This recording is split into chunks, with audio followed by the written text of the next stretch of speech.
In a distant land, in a castle, a summoning from another world was made. Steam hissed throughout the large room. A crowd of people appeared in the middle of this room. They did not understand what kind of place it was and how they ended up there. The girl, who was in a school uniform, said in fear that just a minute ago she was going to school, and now she found herself in an unfamiliar place. The kingdom has been fighting against demons for the past few years, causing them great losses. The kingdom is on the brink of a national disaster.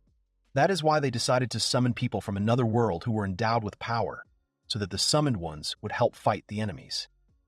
They did an excellent job, answering the call of the king, the 18th generation of the summoned ones, who were called great heroes. A crowd of strangers don't understand what's going on.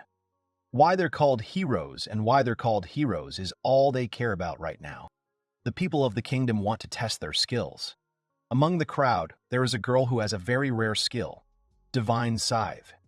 Looking at the characteristics of the schoolgirl, everyone around was very surprised and considered this skill a real success. The girl was surprised when the magician pointed at her, attracting the attention of the others. Examining the other people, they find another rare skill. These skills, they call the power received during the transition to another world, granted to them by the gods. The king shouts that skills are not something that can be bestowed upon the representatives of their world. They are only a blessing from the gods. These people are those who have been summoned from another world with gifts from the gods to serve them. They are called heroes. The crowd is confused and at the same time joyful. Heroes possessing certain powers but are called to a completely different world. Lady Momoko wanted to say that all this is not so, but she is interrupted by a resident of the kingdom, saying that she is gifted with the skill Divine Scythe that has the ability to erase higher demons with a simple swing. The king is pleased that there are also many good skills among the rest of the people in the group. This time, the summoned ones definitely impress him. One of the subordinates called out to Excellency. Addressing him as my lord, the man in the robe introduces the summoned Norio Itonami. The man says that this hero has no abilities. In the character window, the boy really did not have any abilities. Having noticed Itonami, the king only remained silent, and the young man, in an absurd position, awaited the reaction of his lord. Typical city bustle. A crowd of people wandering about their business, going down into the underground passage where the metro is located. The city is stuffed with multi-story buildings and offices. They, like huge walls, stand in a row one after another. Itonami Noria sighs heavily, thinking about another day spent as a corporate slave. He is weighed down by the fact that the subway train is completely full. Itonami steps onto the train and thinks that this is not the place he wants to be right now. Because the carriage is completely full, he angrily tries to squeeze inside so as not to wait for the next train to arrive. After this attempt, he bumps his nose into something soft. The soft thing turns out to be some plump man. He looks around trying to figure out where he is. The man introduces himself as God. All Itonami could think about was his own death. God says that the boy was called to another world. He was chosen by his father, Zeus, who is the king of the gods. Their administrator is Athena, but the other gods complained about her discrimination against men, so the clueless Etons are taken care of by this plump man. Norio asks again about the summoning administrator. The boy does not realize what is happening. The god introduces himself as Hephaestus, good at such things. He gives the boy an unusual skill. This was Hephaestus's first time gifting someone a skill, so he was as prepared as possible. Itonami, nervous about receiving the skill, said that if it was something great, he wasn't sure he could accept it. Hephaestus holds out the skill he created, Master of Excellence. He extended his hand with a glittering sphere. Norio is clearly not thrilled with the divine gift. The man says that the skill is very difficult to use, but assures that the boy will definitely cope with it. These words brought Itons into an even greater panic. Hephaestus extends his hand with the sphere to the young man's chest, saying that he put his heart into creating the skill Master of Excellence. The man asked to use it to the maximum in a new world for him. The boy remembered this dialogue with God, which took place on the eve of his arrival in another world. The people were in a panic, because the summoned one did not have a single skill. This was the first such incident. Itonami turns around, looking at the king, thinking that for humans, the lack of skill is a problem, and he won't be able to fight demons. Norio wanted to ask the king something, but he shouted for everyone to shut up. Answering the question in advance, the milord shouts that no one will be able to return back. The boy didn't want to ask that, but Momoko, in a panic, repeats his words about how he won't be able to send them back. Milord replies that they have a way to summon heroes to their world, but how to send them back is unknown. Only the Demon King knows the way to return back. That's why the heroes must go to the front and defeat his army. Itonami says that without his abilities, he can't participate in the war. What good is he then? Then Nori suggested the following. He asked if he could get a piece of land. The boy wants to change his life for the better, since he is useless in the kingdom. With such a request, the boy stunned the king. It doesn't matter to him how far from the kingdom. Once he gets the land, he can live alone away from them. Since he can't go back, the boy decides to leave the life of a corporate slave behind. With full self-confidence, he wants to start his second life in this world. The king's subordinates are dumbfounded by the impudence of the summoned hero, who has no abilities. Itonami stands before the deserted expanse with a guide. The desert, stretching in all directions, wherever you look, from this moment, comes under the control of the boy. The man says that this was bought by His Highness for Nawari and also the salary he received. The young man will be able to live here as he pleases. Being knighted and given an uncharted land meant that it was not part of the kingdom. Itonami doesn't quite understand that it is normal for a king to buy land for a hero. The guide points out that this is wonderful. After all, everything that is outside the kingdom is not its territory. The place has not been explored by the kingdom, which means the boy will not have to pay anything to the king. Itonami is undoubtedly happy about this, because he can freely engage in farming. After these words, the man extends his hand in a begging position and demands payment for the excursion he gave the young man. After receiving the payment, the guide leaves, saying that from now on, the kingdom does not ask him for anything. He tells him to go and do whatever he wants, regardless of whether the boy lives or dies. Norai, saying goodbye to the man, feels bad about the fact that they are paying for him, because the young man does not have the skills that they need so much in the war with the demons. Standing before a valley of deserted fields, Itonami thinks about a new life that begins here and now. Usually someone goes on a great adventure, bands together to overcome adversity, and eventually defeats the strongest enemy and gains fame. But the boy can do without it. Setting out on his journey, Itonami considers the king and his subjects to be rather desperate people. Walking along the deserted boulders, he thinks that he can live peacefully like this. He suggests to himself to enjoy life in peace in this new world. The boy would prefer not to encounter them again, so he wants to find a place as far away from the kingdom as possible. Standing in front of the sea, he enjoys the sea breeze, believing that there's no better place to be found. He joyfully waved his hands, feeling a breath of freedom, and shouted that he would stay here and make this place his personal kingdom. First of all, Nawiri wants to provide himself with water so that this need does not arise in the future as a problem. He sat down on the stones in front of the water to test the water itself for taste because he thinks that it is seawater. Scooping up a small amount of water with his palm, the young man decided to try it right away. It turned out to be drinking water from a fresh lake. He was delighted when he saw the tentacles of a sea creature sticking out from under the stones in the water. Then he thought about the fact that octopuses do not live in shallow water and do not live in fresh water. He is not interested in this, because now the main task is not to solve the mystery of the octopus's location in the supposed lake. Now there is an urgent need for food for the near future. He grabbed the tentacles, hoping to pull the inhabitant out, but standing on a surface that had no grip on his shoes, he began to slide towards the water. Having fallen under the water, Itonami emerges with his eyes wide open and the same octopus on his head. Standing up to his full height, he felt that the water was damn salty, which really surprised him. After which he thought about it, because when he tasted it, it was completely ordinary and fresh. Itonami decided to double-check his suspicions and scooped up water with his palms again. With an octopus on his head, the guy drank some water and again realized that the water was still drinkable. With joy on his face, he calls the new world amazing. Coming out of the water, he realized that there would be no problems with this. Taking the octopus off his head, the boy now thinks only about food. Having thrown the sea creature into the container, Itonami realizes that at the moment he does not have any seasonings, so he decides to cook the octopus in salt water. Nori wants to make his first fire. Taking a hunting knife, he cuts a hole in a dry wooden stick and then makes a notch. He will insert the stick into the depression and begin to form coals, which are created by friction. Then he will move the coals to the brushwood that has been prepared in advance. Itonami exhaled, gathering all his strength to put his soul into his very first fire in his life. Having got down to business, the boy began to twirl the stick with his palms at a furious speed, putting in a lot of effort.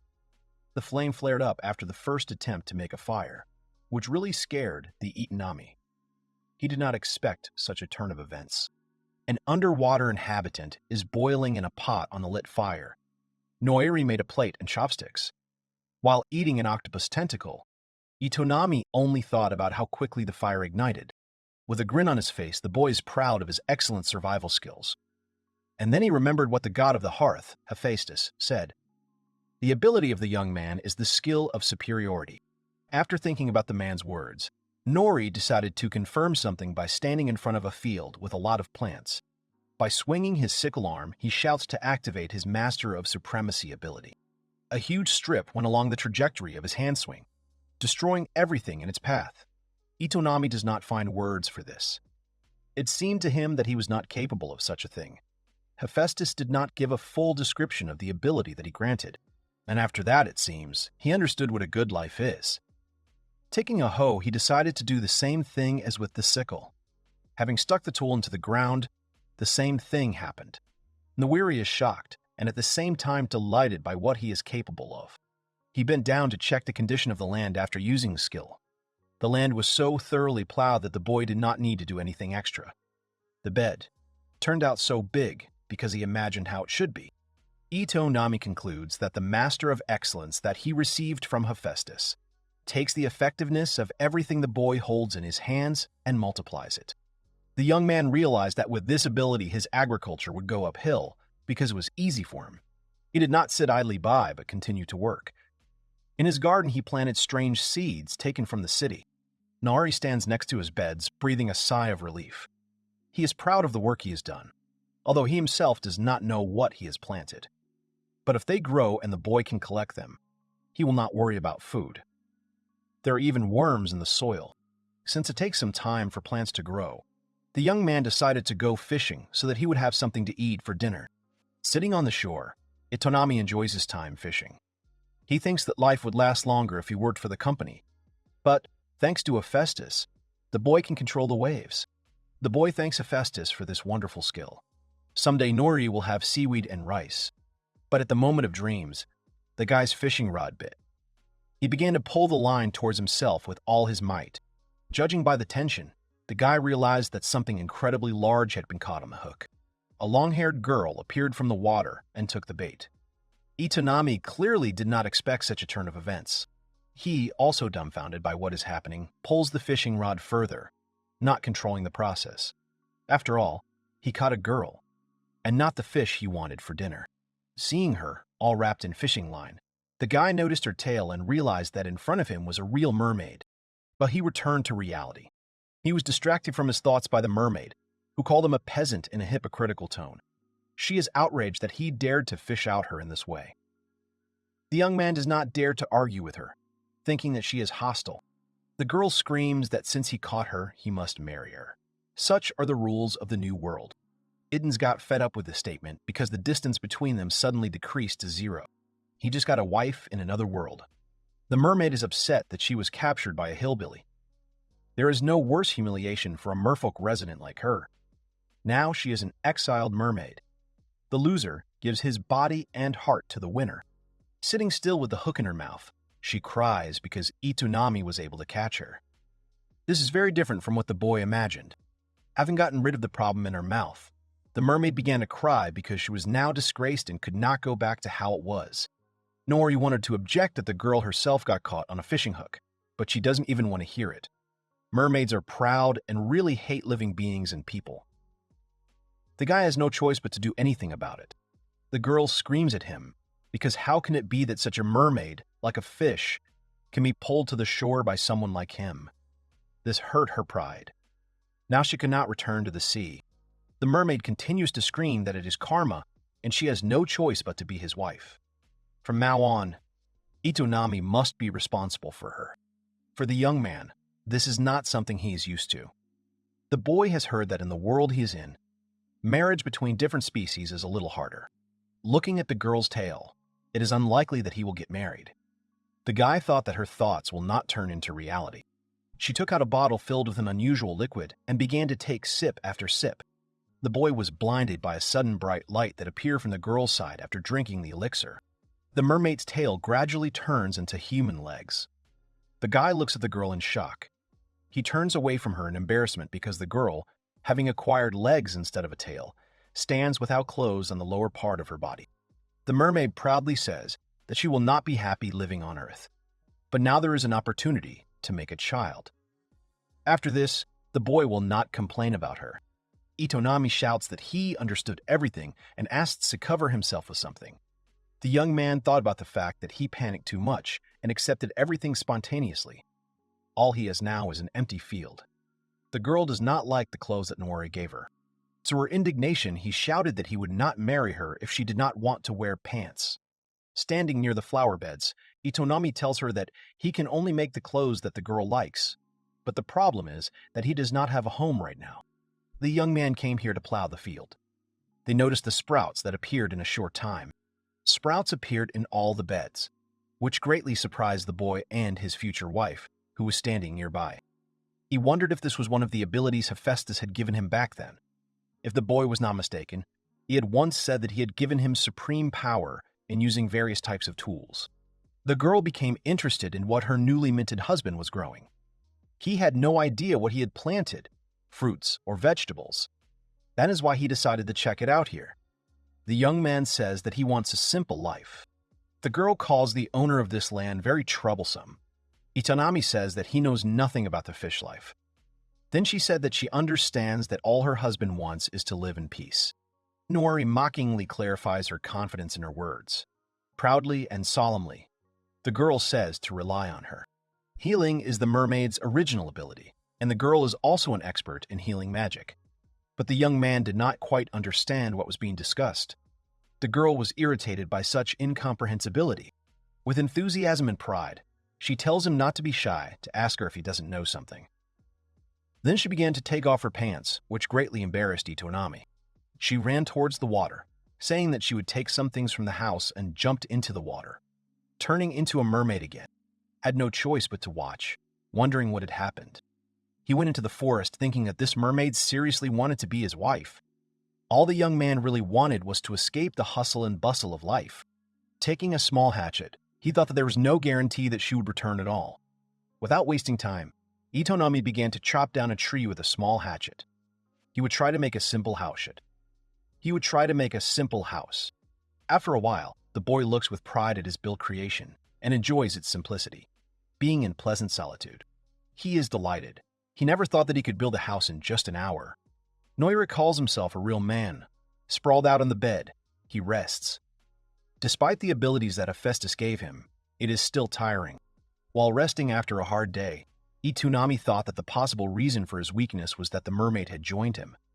Remembering her, he concluded that she would not return after all. While Norio was sleeping soundly on his new bed, the girl returned. Her appearance woke him up. The mermaid joyfully ran into his arms, again without any clothes below the waist, because she had drunk the same elixir again. Itonami, in confusion, ordered her to put on trousers again, which the girl was unhappy about. She doesn't like them. He asked her where she had been all day. The young man was worried about her. She looked at him and silently turned away, crossing her arms over her chest. The mermaid says that, in the end, this is not a human matter. Such commoners do not care about anything, in the girl's opinion. As she was leaving the house, she told him that she had some difficulty cooking. The word cooking caught the Aitan's attention. They were standing in front of a large shaitan, a machine called an aggregate, used to create a magical medicine. Beaming with happiness, the girl says that by mixing a little magic power, as well as different types of potions, she can make a magical medicine. They have different effects. She demonstrates the drug for those who do not have magic. Itonami asked her about the cold medicine. The girl proudly said that she would do it later, when all the preparations were made. The mermaid quickly ran for something necessary.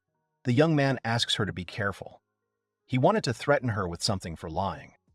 He did not have time to say anything.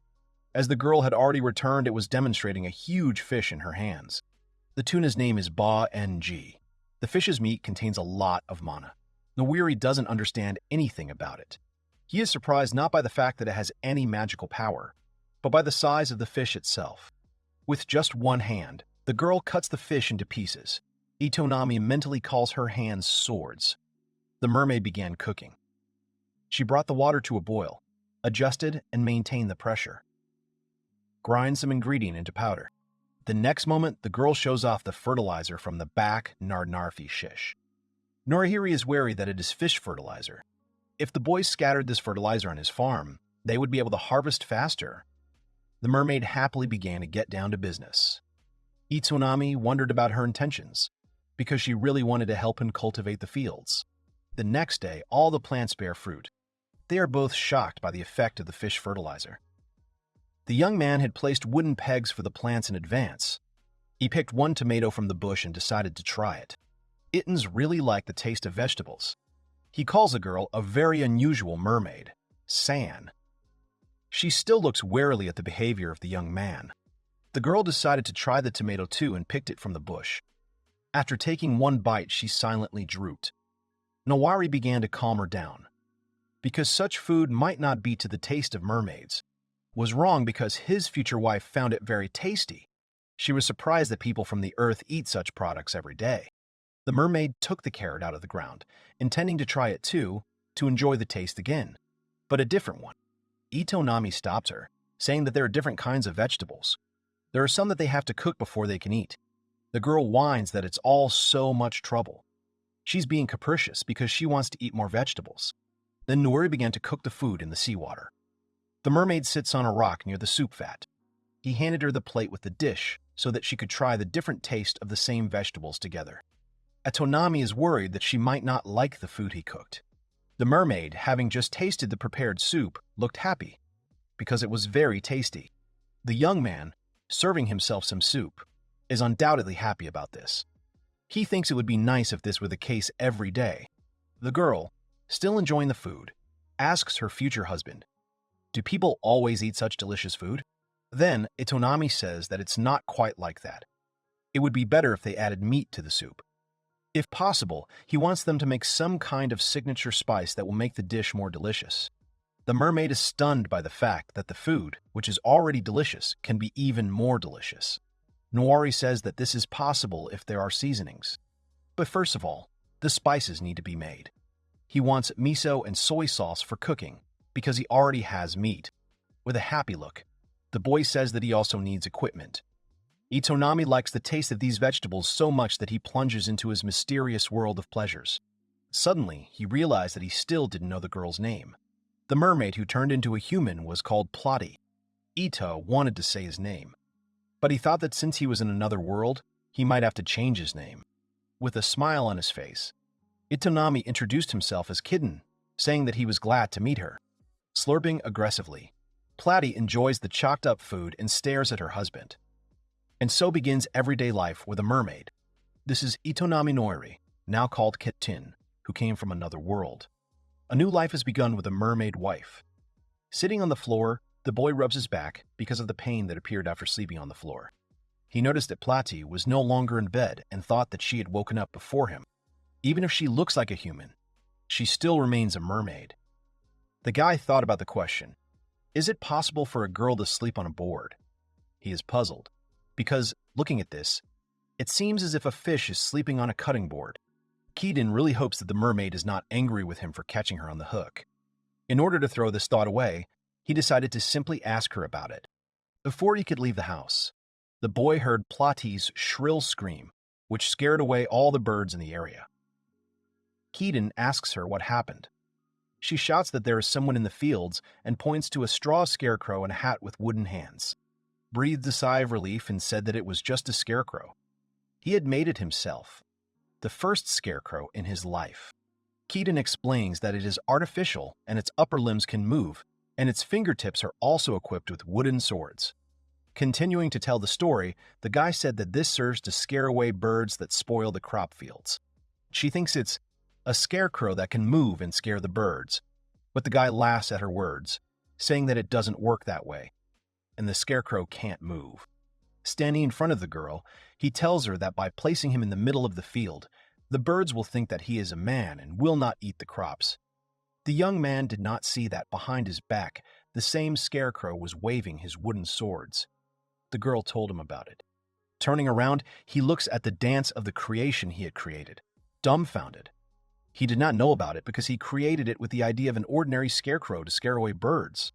With his mouth open in surprise, Keaton is amazed that they are actually moving. The girl was surprised because she thought that the scarecrows should move.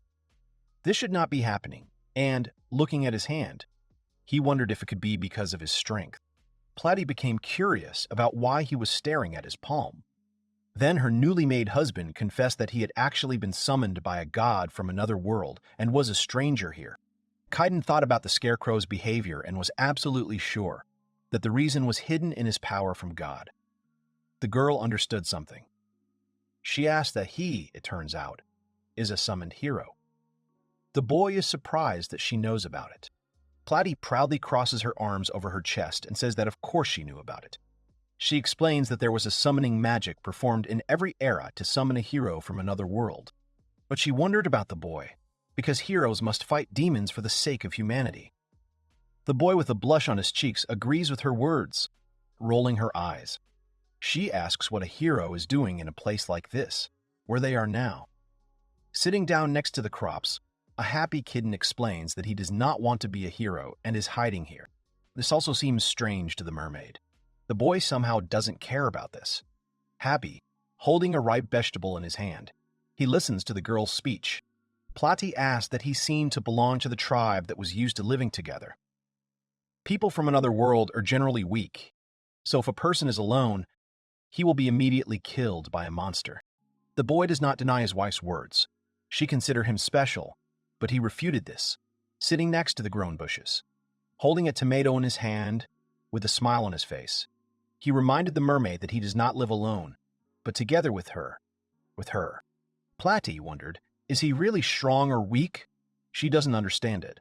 Behind her, the guy is enjoying his breakfast, a fresh, ripe tomato. Still squatting, he said that he noticed her going somewhere in the morning. He thought that something had happened to her. This question stunned Platy. The boy had really embarrassed her. It was clear from her that she was a little embarrassed to answer this question. In response, she shouts to him that she is going to the toilet, of course. She is surprised that earthly people are really so curious. Keaton only shrugged his shoulders in embarrassment. Then he decided to ask where she goes when she wants to go to the toilet. He didn't need an answer, because he thought of it himself. To the sea. After a short silence, realizing the whole situation, he sat down on the ground and realized that he had to dig a hole for a temporary toilet. However, he forgot one important thing while trying to survive. People alone are really weak creatures. Even a simple insect can threaten them, not to mention wild mammals. Heaving a sigh of relief, he luckily lives with Platy now. Deep inside, the boy feels incredible relief. But suddenly the boy thought about the girl's opinion on this matter. What she thought about the time they were together. Platy, who had been leaving somewhere before, held out a plate, showing off the starfish. Kaidan inquired about the contents of the plate. The girl calls them one of the types of sea monsters. This monster, as she says, absorbs all organic matter floating in the sea. Another name is a sea cleaner. Also, Platy says that these creatures can be used to purify water. The boy does not quite understand the essence of these sea monsters. She decided to show the work of the sea cleaners and took out her own penknife, the blade of which was brought to her forearm. Having made a cut, she pours her blood into a container with starfish. Kitten was shocked by what was happening. Platy, with a proud expression on his face, tells him to watch the work of this sea monster, the sea cleaner. Kaiden grabbed the girl's arm, squeezing the arteries on her forearm. He yells at her for what he did. Looking at him with an innocent face, Platy says nothing. The guy tries to stop the bleeding. With an upset look, the boy tells her that she should not do this anymore. He is very worried about her. Having calmed down, the guy admits that he is very shy and insensitive. He apologizes for his behavior. The reason Kitten is so nervous is also because of the power that God gave him. He is always worried. When facing him, Plati says that she likes the guy very much and denies the words he said. As his wife, she now promises to always support him. Kitten is surprised and embarrassed by the girl's words. The mermaid thought he was against it, but no. She proudly crossed her arms again and said that the role of a wife is to support her husband. With a smile on his face, he turns to her and thanks her. She, without answering, with her nose upturned, turned away in embarrassment. The toilet was built. Another life problem was solved. It was time for breakfast, as Plati reminded her. Somewhere far away beyond the vastness of the sea of this world, terrible sounds are heard from a rocky cave. The demon, who is in the space of darkness of this cave, feels an ominous flow. Something begins to approach. Plati called Kitten to show her new outfit. Instead of trousers, she made herself a skirt from fabric. Yesterday, she was in trousers, and today a new outfit. Spinning in front of him, she says that she tried to remake the furoshiki that was in her luggage. Hesitating, stammering, wanted to say that it was not worth it, but the girl said not to worry about it. The mermaid easily says that it is the wife's duty to be beautiful for her husband. There is nothing strange about this. The girl, holding a work briefcase in her hands, said that it was a long time ago when she left. The guy did not understand what she meant and where she went. Perking up her ears, she, with a perky expression on her face, tells Kitten that she found a dungeon. Then the boy began to think about what a dungeon is. For him, it is a place where you can find treasure or store underground or fight a terrible evil. And the top floor is the boss's resting place. Still, he asked Plati what the dungeon she was talking about was like. The girl said that it was better to look than to explain, and hurried him to go faster. They came to that very rocky cave, which was located in a completely different direction from their place of residence. Kaiden was very tired, because they walked for 2 hours to this cave. Plati found this dungeon while he was doing work in the field. This is a cave-type dungeon. They are created in places where mana flows. Although this looks like a normal cave, the unsuspecting young man was enveloped by a gust of wind, which seemed to suck him into the dungeon. Keaton felt as if he was being licked all over the face by a giant beast that he couldn't see. Plati was puzzled by his expression. It was both strange and surprising. Energy that flows and circulates throughout the world. In some places, the flow stops and accumulates. This place becomes a dungeon. As a result, mana with high concentration transforms into a monster. As a result, a monster is born in this dungeon. It will shimmer and roam on the ground and under the water. Shivering with fear, Kadana felt a flush of heat. A trip to such a dungeon could result in not entirely positive events. Nothing could stop Plati, because they had already arrived. Throwing off a liter of sweat, the guy was glad that his wife was capable of this. Of course, clearing the dungeon itself is a complex technique. She just needs to defeat them. But it was because of this that the young man tensed up again. Burdened by this event, Hidden thinks that he must protect her. After all, they are now husband and wife. He asked her to wait for her. She turned around in surprise, because a minute ago, he had not even hinted that he would go with her. Proudly and selflessly, Kitten rushed to her, saying that this work was for her husband and they were going together. Entering the dungeon, they were surrounded by brick walls, not the usual stones that were outside. Torches were burning everywhere, lighting their way. Looking around, the boy notices that this dungeon looks like a castle from the inside. The girl was also quite puzzled by this. She stopped, seeing a suspicious puff of black smoke approaching ahead. The mermaid remains on guard. She shouts at Kitten to leave immediately. The puff of black smoke turned out to be magical beasts and insects, aggressively rushing towards them. They seem to have broken loose. The stunned guy stands behind his wife, who is ready for the upcoming battle with demons. While the boy is numb from the horror he has seen, Plati shouts at her husband to leave while looking for something in her bag. There were 3 test tubes with unclear contents. The girl threw these potions towards the beast with a running start. The creatures, like a whirlwind, began to dissolve in the air into tiny particles. All that remains of them is a shadow. Kind is amazed by what he sees. The monster rushing towards them has dissolved into dust. But Plati says that's not all. There were only 3 test tubes. One freezes their bodies. One of the demonic beasts was electrocuted. and the last test tube with contents was acid, which caused the dissolution of cells of every centimeter of the body, except for the skeletal system. Plate crosses her arms proudly and says that mermaids can make combat magic potions just as well. It seems that her husband has post-traumatic stress disorder after what he saw. As the girl moves forward and destroys the remaining monsters, Kitten calls her the most dangerous creature, even though she just saved him. The boy thought about his wife's courage because he couldn't leave this task to her. In any case, he didn't have the necessary tools with him, so he was useless in battle. In the corner, near the wall, he saw a sparkling object. It was Battle Sword. Grabbing the two-handed sword, Kitten was so happy about it, because his Master of Excellence skill would increase the damage power. While the girl cheerfully throwing around his potions, he began to doubt that he would ever use his weapon. Calling out to his wife, he asked her to stop for a moment. Realizing that he was already at his limit, he said that he had already won and would soon go home. Platy agreed and turned around to go on. Then he asked her about the number of monsters destroyed. The girl looks around anxiously in this dungeon. Everything seems strange to her, and something is wrong there. The young man listens to her words. As the girl says, the dungeon is fine, but the commander-in-chief monster is somewhere ahead. He may be somewhere deep in the dungeon. Turning to face Kitten, she rephrased the words from commander-in-chief monster to boss. This would make it easier to explain to her husband who didn't understand anything. What she means is that there is a boss in the dungeon, and such caves with a boss are very rare. And also, it is an extremely dangerous dungeon. Taking it step by step, the girl tells Kitten that there are only two types of bosses that can be the main dungeons. One type is a dragon. As before the entrance to the cave, they were again enveloped in a strong blizzard of magical energy. So much so that the guy is blown back a little. Plati is so confident and does not take a step back. She understood from whom the flow of enormous energy comes. After all, he is in this dungeon. Something sinister is approaching them. The young people stand, waiting for the appearance of that very boss. Keaton thinks it's a dragon and asks Plotty about it. His wife, pricking up her ears, says it's much worse than a dragon. This is the boss, the king of the undead, the king without life.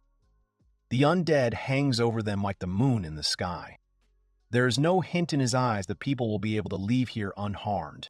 Sweating with horror, Keaton asks the girl about the creature that appeared before them.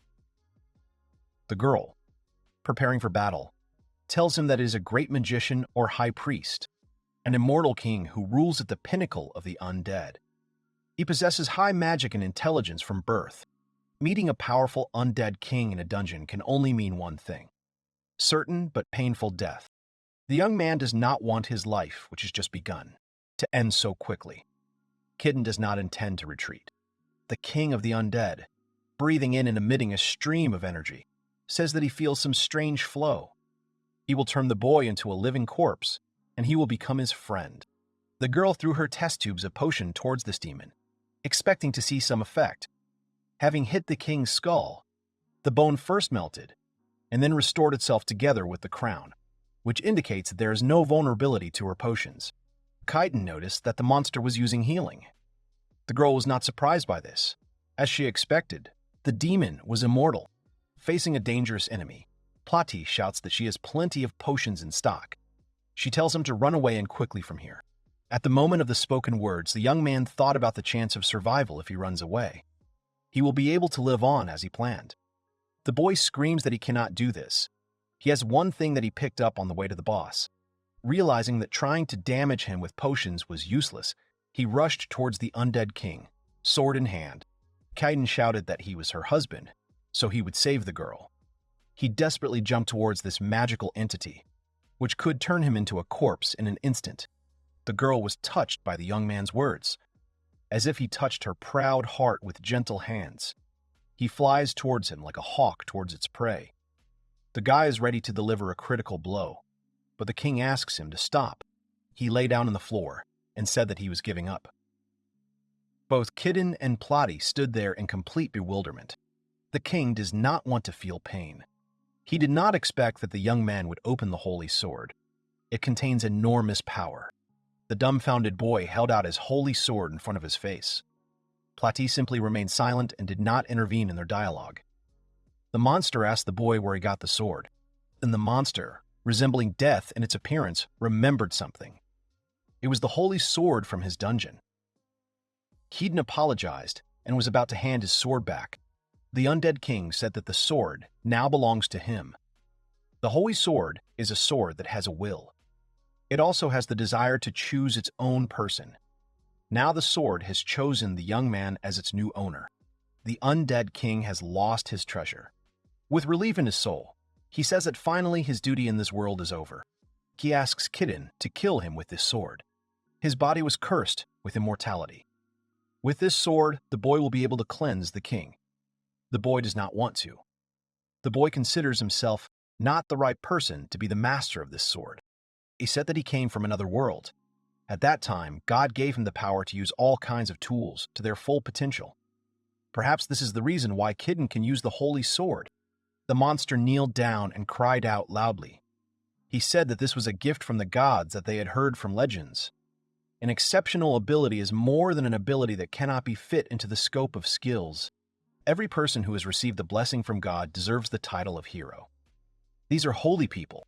The undead king bowed to the puzzled kitten. The creature turns to the people who bring blessings from the gods, asking to give him a little of their immunity.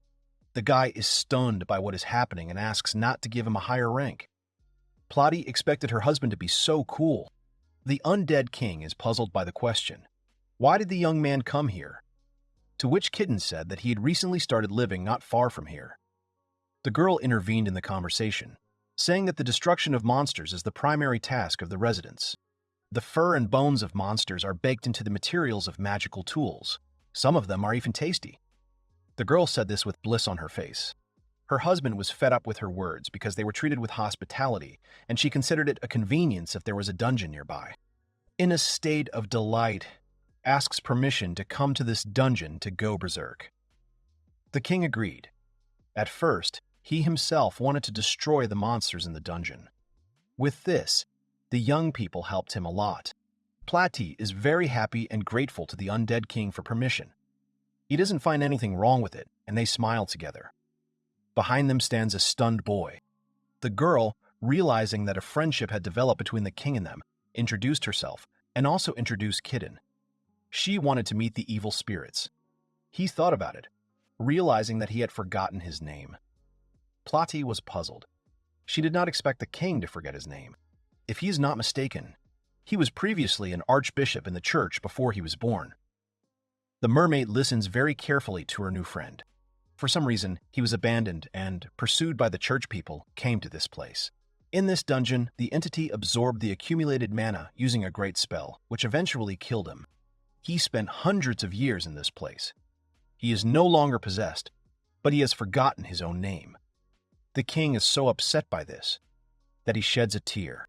The husband and wife sympathize with the lifeless king. They are very sorry that such a story happened to him.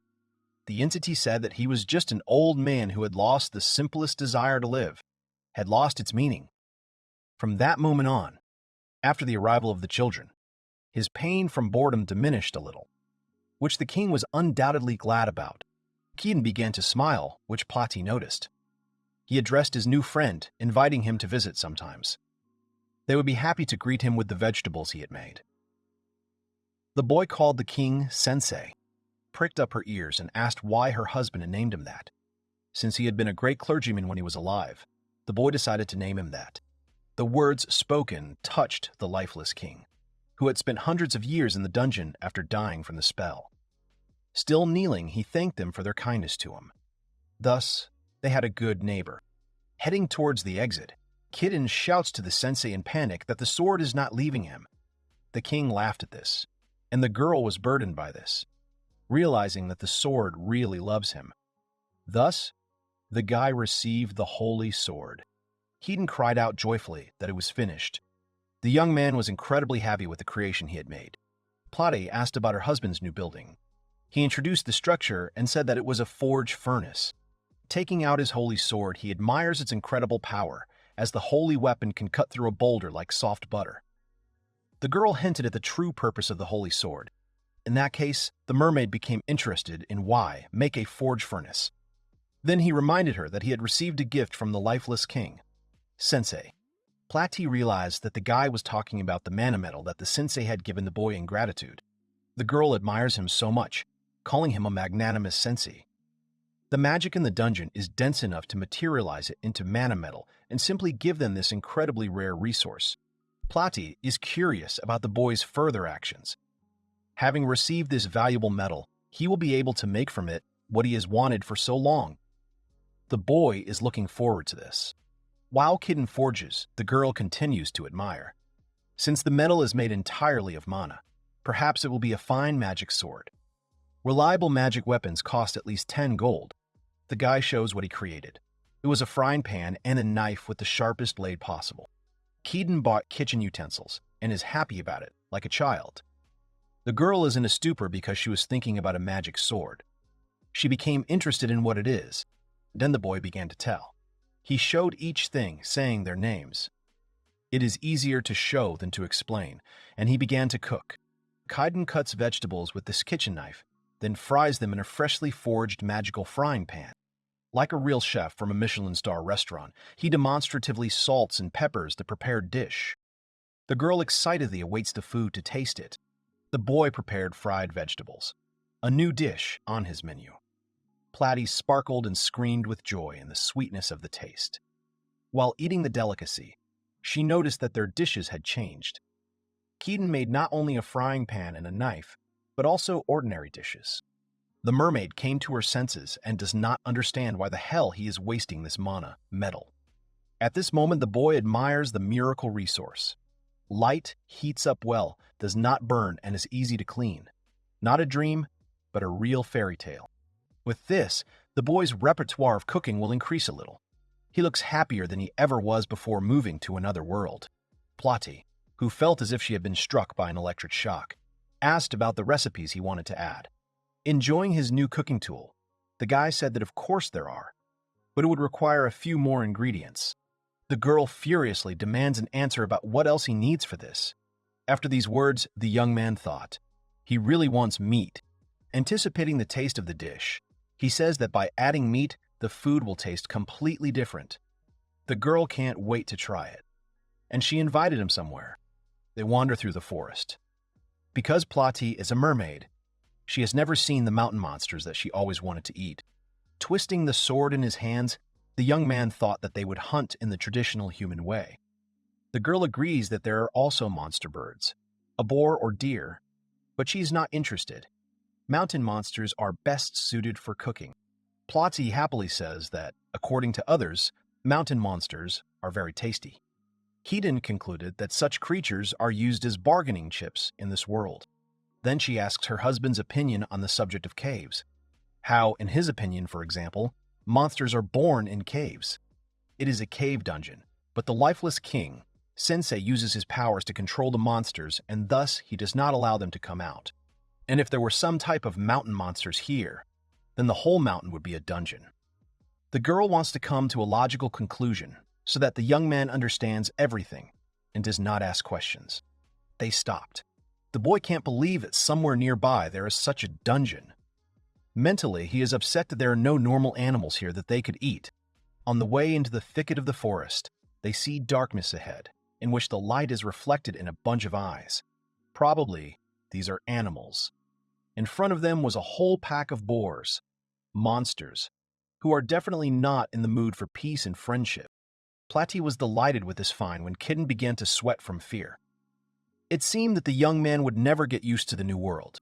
He is scared because the boars definitely look like they are ready to fight them. The girl even knows the type of these creatures, square boars. Platy jumps with joy, calling this place incredible. There are 2 dungeons nearby. Keaton is stunned and scared, not understanding why they should really be happy about something like this. The girl starts to fight, taking out her potions. She asks her frightened husband to hold them back as long as possible. She promises to put them down quickly. One by one, the boars began to attack the young man with a holy sword in his hands. In any case, the boy was not ready to fight. The boy had no choice. He would have to accept it and do what was necessary. Wielding such a powerful sword, he laid down the boar one by one, without even letting them touch him. Behind him lies a whole pile of carcasses. Kitten, holding his weapon in front of him, is panting from fatigue. Plati jumps for joy, saying that he did everything magnificently. She didn't even have to waste potions. The boy was not in the mood for a fight and explained his victory by saying that they attacked one after the other and he unexpectedly won. At least they will be able to eat something other than vegetables. The mermaid is impatient to start cooking. Since they had so much meat, she suggested cutting it into pieces suitable for cooking and then freezing them with a potion. Kitten thought about building a wheelbarrow and a refrigerator to store the food. Having spent a small amount of time on this, the boy built what he had planned: a refrigerator and a wheelbarrow filled with provisions. The young man asked his wife about the freezing potions. She crossed her arms proudly over her chest and doubted his trust in her. The girl had a whole supply. Sincerely and with tears in his eyes, Kitten thanks Plati. Their daily life is getting better and better. For the girl, this is the most important thing. She pricks up her ears and points out that this will help the boy improve their dishes. She asks him to cook faster. The boy just laughs at his wife's reaction. Wild boar is still pork. If a young man wants to use such meat to make the most delicious dish, it will be tonkatsu. Wiping away the drool from his imagination, he thinks only of the crispy crust of tonkatsu. The girl is outraged that her husband imagined something and is enjoying it. But his dreams were replaced by thoughts, because they will again have few ingredients. The problem will arise when making bread. The obstacle is in the eggs. Plati is angry about this. Then he asked the girl if there were eggs in this world similar to the same eggs, but from another world. She answered upset that she had heard that landlubbers in this country do something similar, but in the land of mermaids you won't see anything like that. Plati points to a crow that has landed in their field. Kitten suggests that this one won't be suitable for cooking. Then the girl suggests a radical solution: to go to the mountains again to look for the monster bird. The young man does not want this. While he is thinking about the fact that he will have to kill the monsters he has come across, some huge creature is flying in the sky behind him. With each passing second, it is getting closer and closer. The boy felt pressure from behind. It confused him. He turned around to understand what was the reason. The girl, staring at the creature, opened her mouth in surprise. Plati thought it was a bird or a plane, but Kitten thought it was a meteor flying towards them at breakneck speed. As soon as the creature came very close to them, creating a vortex of air around itself, they realized who it was. The girl was not as scared as Kitten was. This winged creature turned out to be a real dragon, for their souls, because they have invaded the dungeon he rules. She points to the mountain they were on. Plati recognizes it as the dragon's dungeon. Kitten says nothing, just stands there, frightened, with his mouth open. Surrounded by the whirlwind from the powerful wings of this dragon, the girl made the correct conclusion that the dragon is the ruler of that very dungeon. Almost sobbing with fear, the boy shouts to the mermaid, recalling her words about the dungeon not having a ruler. As she understood, he was attracted by the strength of the young man. The dragon's name is Grinseldragon. Shroud. She repeats her question about who invaded her dungeon of the Royal Mountain without permission, who killed her minions. Dragon knows that it was the young man who did it. He, covering himself with his hands, tries to wriggle out of it, justifying himself by saying that they did not know about the existence of the owner of that mountain. The winged, powerful creature still looms over them. Kitten asks for forgiveness and promises to never go there again, but the dragon doesn't even listen. Grinzel Dragon Shroud considers such an act unforgivable. Such lower life forms violated the boundaries of her abode and did what they wanted. The humans stained her honor. This is the reason why she will erase their very existence. Grinzel sets out to cleanse the result of their sins and, in a fit of true anger, uses his fiery breath, intending to turn them into ashes. Her fire, like a blast wave, spreads across the entire land. Plata and Kitten do not know what to do. The girl panics, thinking that their death is inevitable. But the boy comes to his senses and remembers his holy sword. Like a true hero, he swung his weapon. He covered Plati from the fire with his body, and he himself tries to repel the dragon's blow. He cut through the flames that were catching up with them. If he had slowed down for another second, it would have been all over. Grinseldragon. Shroud is stunned by this turn of events. To her, humans are lower forms of life. but they were able to protect themselves. Choking from fatigue, the boy did it. He saved them both from impending death. The girl managed to come to terms with it and start to panic about what was happening. While in the air, Dragon Shroud finds it impossible. A mere human could repel her death breath. Keenan was worried not about himself, but about his wife, who was happy that her beloved had succeeded as expected. No, he didn't just reflect the breath of death. Nothing remained of its fire. At that moment, the boy thanks the gods that all the seedlings survived. Keaton turned towards the dragon with a serious look, causing Grinseldragon Somais to just shudder. Like a true, well-mannered citizen of another world, he bowed and asked for forgiveness for entering the dungeon without permission. But there was a small condition. Holding his sword out in front of him, with the tip of the blade pointing toward the dragon, he says that if he really has a claim on this matter, he is ready to fight the ruler in order to protect the things that are so dear to him. Still standing with his holy sword extended towards the dragon, he offers the monster from the dungeon to fight the boy in a mortal battle. He bravely invited the dragon to fight in a mortal battle, and he himself hopes that the creature will simply leave. Grinseldragon. Shroud noticed the sword and the hand of the selfless youth. She turned to him. The dragon wanted to say something about the sword he was holding in his hand. The guy couldn't think of anything better to say than to speak out. Kaiden held out his sword in front of him and said that this was the same holy sword that Grinseldragon Shroud was thinking about. It was the sword of the immortal king that he had given to him. The guy was hinting that he was very strong. The dragon lands on the ground, saying that this is the wrong answer. This action greatly tensed the young man and put him into a stupor. This holy sword actually belongs to Grinseldragonvale. The monster reached for its treasure. The youth was very afraid of this. Then the lifeless king spoke, addressing the dragon Grinselvale.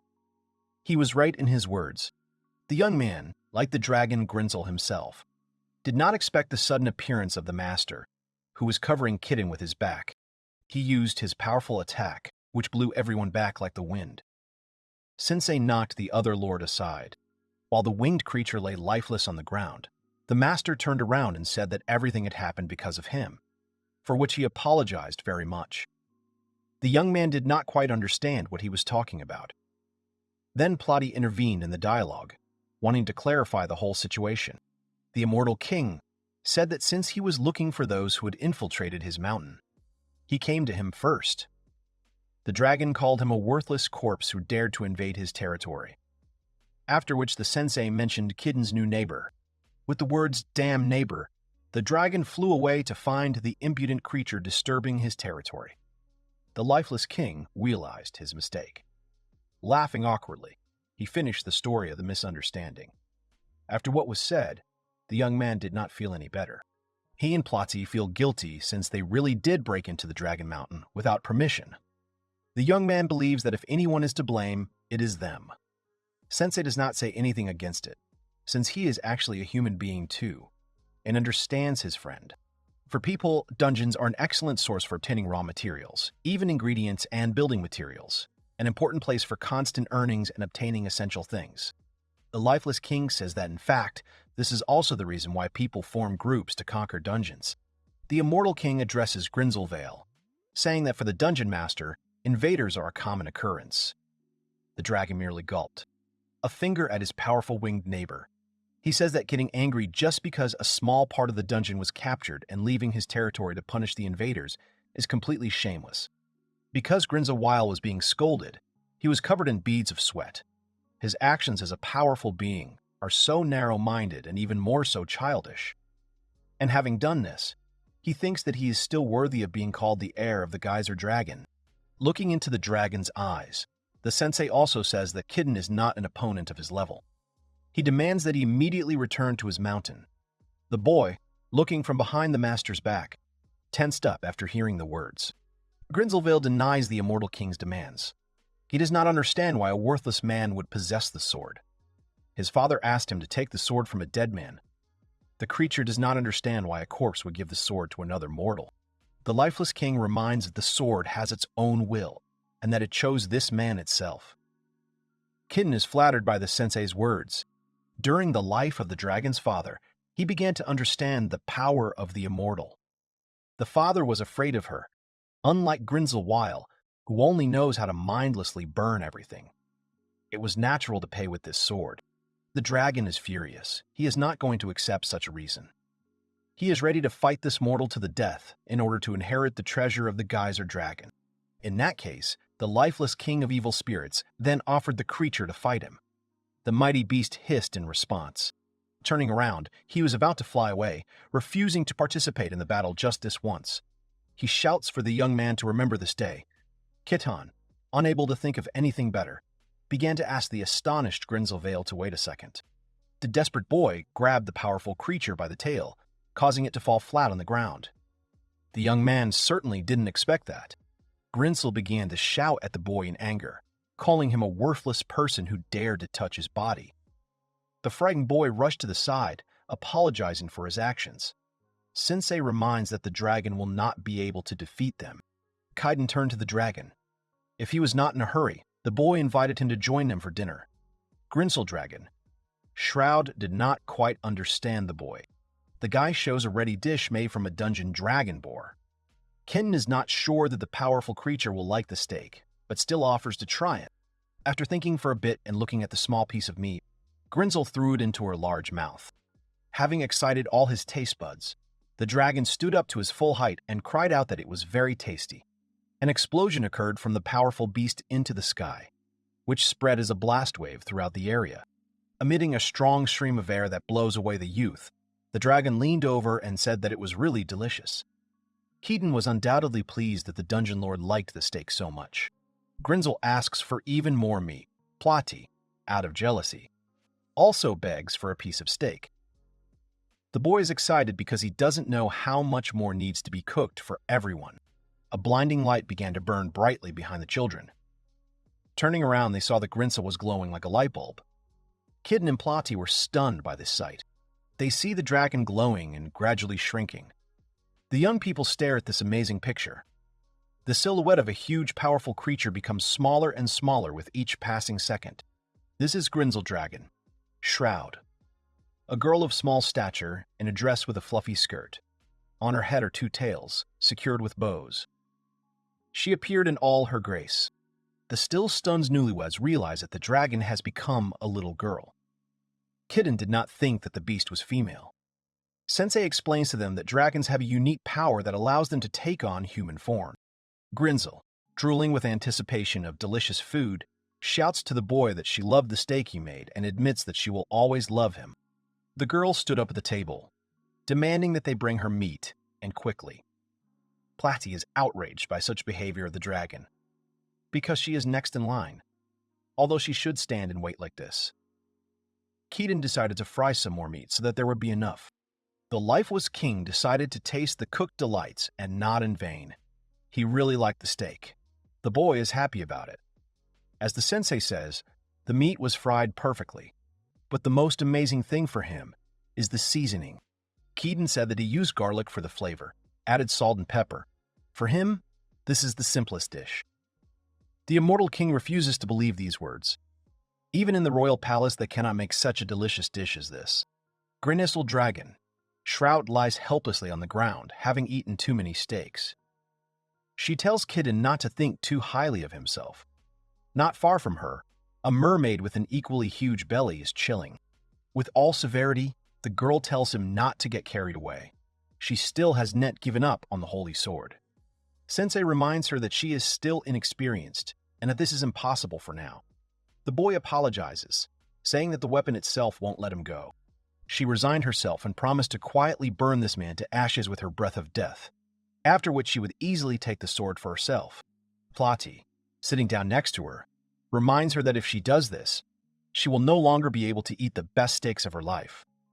Grinzel realized the obstacle to the implementation of her plan. Her body was enveloped in a strong whirlwind. Turning into a dragon, she shouts to Kitten to remember that one day she will take this sword from his hands. Until that moment, she will come to taste his food. The boy agreed and said goodbye, saying that he would be glad at any time. Grinzel dragon. Shroud began to fly away. Plati asked her to wait a few seconds. She wanted to ask something. She wonders if there are any monster birds in her dungeon.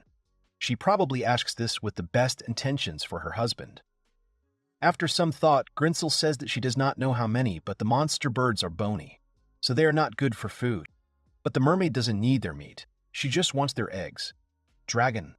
Shroud doesn't quite understand why they need the bird's eggs. Then, with excitement, Platy says that if they have eggs, Kitten will be able to make the meat even more delicious than today. Grinsel is pierced by lightning. She instantly turned around and flew home. The mermaid again asks the powerful beast, who creates the wind with his wings, to stop. With her ears perked up, Platy proudly says that she knows about the ecology of monsters and asks to take her with him. Kitten did not expect that his wife would want to fly with the ruler. Grinsel Dragon. Shroud agreed without hesitation. The next second, she flies away with Platy sitting on her back, gradually moving away from the land on which the boy and the lifeless king remained. Keaton was stunned. He just silently watched as the girls flew away. Platy screamed that she did not intend to return home empty-handed. The lifeless king calls what happened a rather nice picture. The boy agreed without hesitation, looking at the boundless sky. He says with a smile that it would be better to be like this than to just sit and be bored. Keaton presents his creation to his wife. She stutters, not believing what he has done. The boy confirms the girl's thoughts, saying that he made the sword from mana metal. With glowing eyes, Platy looks at the weapon, saying that this sword made of mana metal will be the strongest in the world, not counting the holy sword. She, anticipating wealth, thinks that the guy is going to sell it. It will cost a lot. Her dream of wealth was destroyed. Keaton was not going to sell it. He upgraded Kakashi. It's a scarecrow that stands on their field and is able to move. The boy is immensely happy with what he did. The girl did not quite understand why specifically for Kakashi. The mermaid frowned in bewilderment like a cloud. Kitten consoled her, saying that they still had mana metal left. Her frown gave way to joy that the scarecrow with these swords would cut up these annoying birds that were targeting their fields. The guy didn't understand what she meant. The boy looked at what their living dummy had done. Kakashi used a mana sword slash, easily cutting the bird into pieces. Keaton shouts to the scarecrow that killing is forbidden on his territory. The mermaid, realizing that this is impossible, is a little upset. Kakashi-kun can't even reach the birds that fly and scream above him, as if teasing him.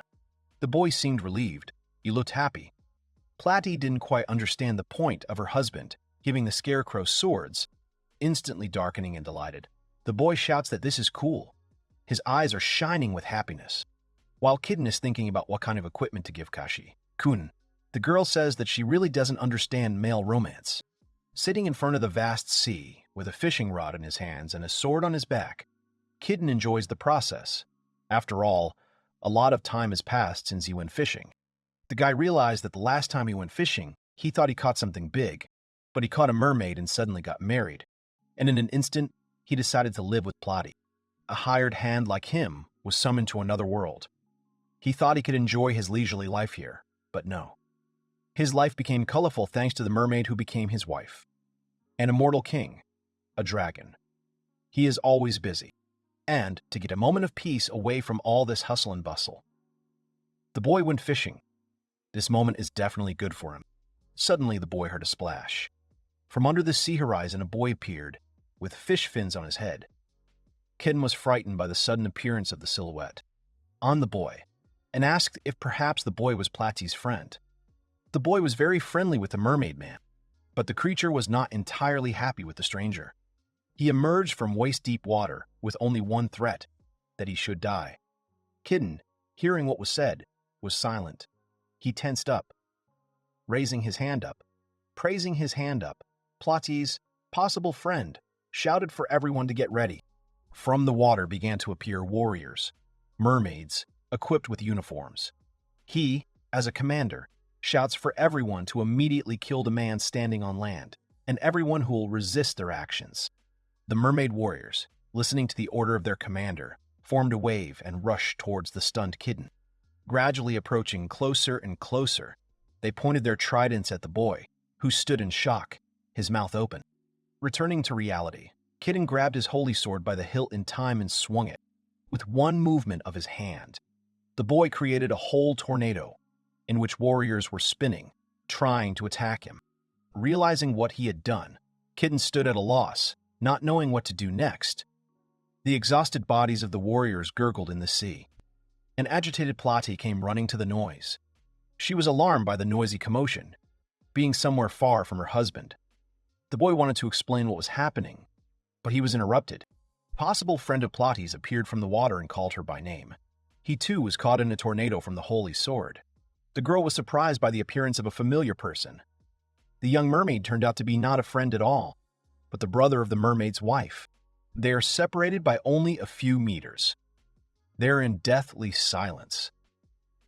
Only Kitten does not understand what is happening, because Plati did not tell that she has a brother. All the mermaid warriors suddenly rush towards the girl, calling her a princess. Kitten was even more stunned by the situation he was in. The upset girl silently looked towards the sea, where the mermaids were splashing and calling the princess Highness, asking if she was safe. Plati decided to introduce herself properly. This guy who attempted to kill her husband is the girl's older brother, Prince Arowana, the next heir to the throne. The boy was surprised that in front of him was not only a princess, but also the prince himself. He opened his mouth wide in surprise. Plati proudly crosses her arms over her chest and reminds him that she said she was a princess. Turning to her older brother, the girl decides to introduce the boy to him. The prince doesn't quite understand what's going on. Then the princess shouts that this boy is her husband and his name is Kitten. The girl is not afraid of the consequences, but the boy is quite scared. So much so that he wanted to stop his wife, the princess, from speaking. The entire army of mermaids, including the prince, heard the words and were stunned, everyone's mouth open in shock. Standing her ground, Plati says that she understands that her older brother came here to bring her back, but she refuses to return to the mermaid kingdom. She asks that these words be conveyed to her mother and father. The prince finds this unforgivable, for the land dweller has defiled her sister by kidnapping his sister. He shouts to his army that the battle is resumed. Plati's older brother calls her husband a scoundrel and intends to wipe him off the face of the earth and get his little sister back. The princess shouts for her dear, not to worry and not to be embarrassed to use a counterattack. In turn, the boy, holding the holy sword in his hands, is afraid to do this, because they are not strangers to her. A strong gust of wind coming from behind Plati and Kitten blows these fish away into the sea. Their second attempt is not successful. The strongest wind flowed from the dragon Veil, who flew into the noise coming from the sea. The prince was shocked that the dungeon master himself had arrived. An entire army of warrior mermaids are afraid of this powerful creature. They are afraid, thinking that the dragon will devour them. The mermaids are afraid that the dragon will destroy them with just one breath. Dragon. Shroud landed next to the humans, asking if they were okay. Kitten thanked him for his help. The prince was stunned that earthly creatures had befriended a dragon. The beast laughed, saying that he would not be able to eat the delicious meat if the boy disappeared. Plati said not to be proud of it, just because he was thanked. The girl's older brother wanted to say something to the three creatures, but the dragon noticed that he was left completely alone. The prince turned around and noticed that the sea was empty behind him. As a reward for not running away from the dragon Grinzel, the daughter of the geyser dragon, she promises to instantly turn him into coal. Keaton hit the mighty beast on the knee so that he wouldn't dare do that. Vale howled from the blow. The boy says that the man in the sea is Plati's brother. Vale is surprised by this. Keaton invites the prince to have dinner with them. The girl's older brother does not understand this behavior of the boy. The boy extends his hand with an offer to talk calmly, explain the situation, and just get to know each other. The prince did not appreciate his generosity, believing that he was plotting something. He did not want to listen to a single word. Plati, cutting into the conversation, told her brother to hurry and return to his kingdom as soon as possible. The husband yells at his wife, saying that this is not right. The reason her brother came all the way here is because he is worried about his sister. He believes that he should listen to everything that the prince wants to say. The girl did not expect such a reaction from the young man. The elder brother heard this and said that he had changed his mind. Kitten was blinded by the bright light coming from the prince.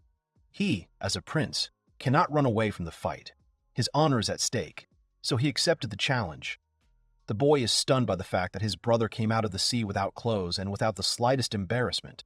Kaiden shouts at him to cover himself with something. The brother thinks it is rude of him.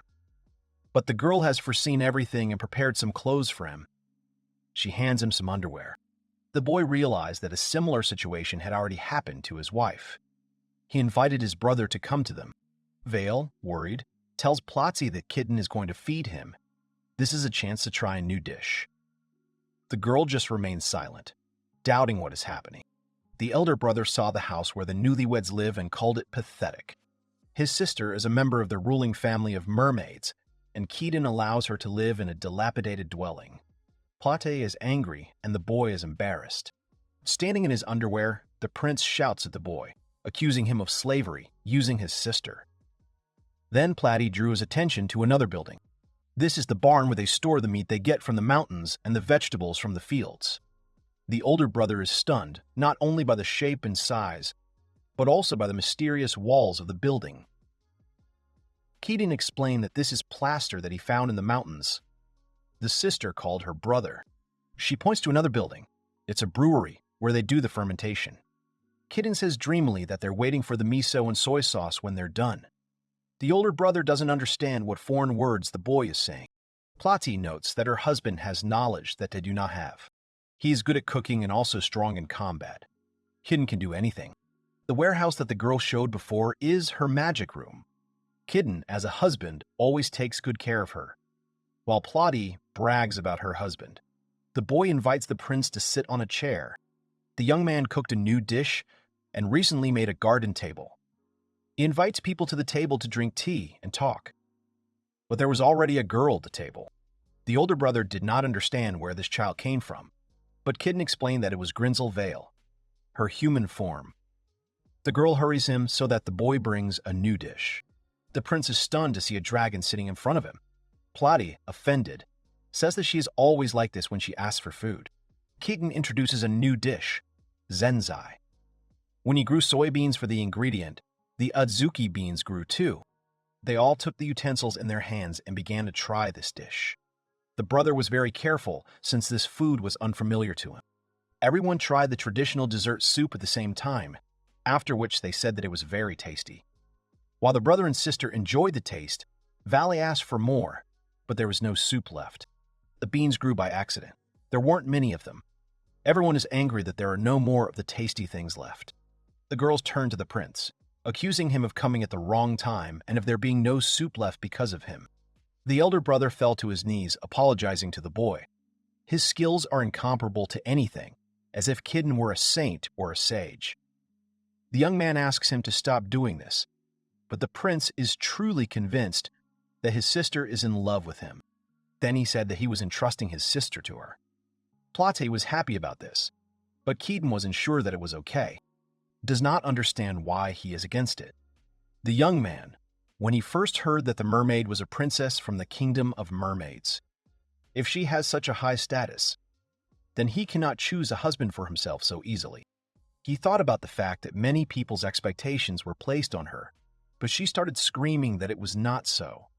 She was married only to him, and she did not care about other people's expectations. She decided how to live for herself and called him a fool. The brother tries to calm his sister by saying that Mr. Saint does not know his wife's circumstances. The prince wanted to tell the truth, but Vale said that there was a conflict over the sovereignty of the surface between humans and demonic creatures. Now it reached the mermaids, who were neutral. A political marriage was imposed. The brother is shocked that the girl knows. She reminded him of who she is. For several hundred years, it reaches her ears whether she wants it or not. In this world, there is a war between humans and magical creatures. Kitten is summoned to this world as a hero to fight these creatures. Brother says that now there will be increased interference from both sides. Rulers are forced to choose. If the mermaids do not choose a side, they will become enemies for both sides, a target for their attacks. It is said that the upper echelons of the kingdom are discussing for which race, Plotzy, must get married. For Kitten, this is something. The brother believes that the only way for Plotty to save the kingdom is to flee. Having met her here in peace, he, as an older brother, wants to fulfill his sister's wish. The prince turns to the girl, saying that he is glad that she has met a good man. The girl is undoubtedly happy with these words. Kneeling down, the brother asks to protect his sister and marry her officially. Kitten asks him to stop, but is quite willing to make the marriage official. Then Vale interrupted the young men's conversation, asking about marriage. The guy, embarrassed, answered positively. Grinsel Dragon. Shroud will also marry. Kitten is stunned by this, and Plati looks jealously at her rival. Vale was thinking about how she could get the holy sword. It turns out that if they are married, then the property is divided. 4 dragons, the span of a human life, is like the blink of an eye. Moreover, if she is his wife, she will be able to eat exquisite dishes every day. She asked if he would marry her. Kitten refused. The girl was shocked, although the guy already had Plati. For Vale, it doesn't know anything. If the male is strong, it is normal to have several females. She called the guy the master. Keen replied that he was not her master, and, even if he was strong, he was against polygamy.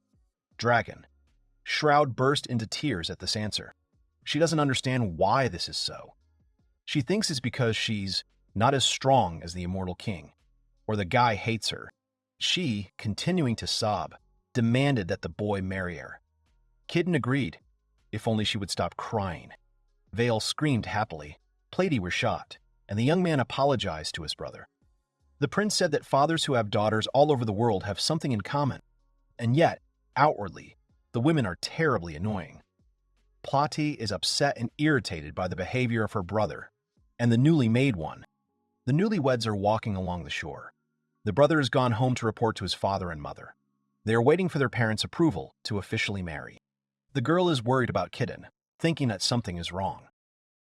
She ran away from home when the royal time became unbearable and then met him. Because she was caught, she was forced to become his bride. She has fun here. Her darling's cooking is delicious. She wants to be with him forever, but she only bothers him. Although the girl cannot return to the kingdom of mermaids, Kaidan just smiled. Knowing her circumstances, he has no intention of changing the way they live now. The boy received strength from God. People noticed that he was useless in battle, so he came here. The boy does not call himself a strong man. He believes that they can strive for their happy life. And from that day on, he, embarrassed, tells the girl to stay with him. Plati looks at him with burning eyes. Out of happiness, she jumped into the arms of her future official husband. They are happy together. The hugging boys were called out by Vale, saying that he was making her wait. The girl continued to call him master. Being near their feet, she rages on the ground, saying that she is hungry. Kitten and Plati looked at each other. The boy decided to do something. He will give her a treat as a wedding present. The mermaid is also happy about this, and the girl says that anything will do as long as the guy does it quickly. Having decided to build a house, Kitten thought they needed more help.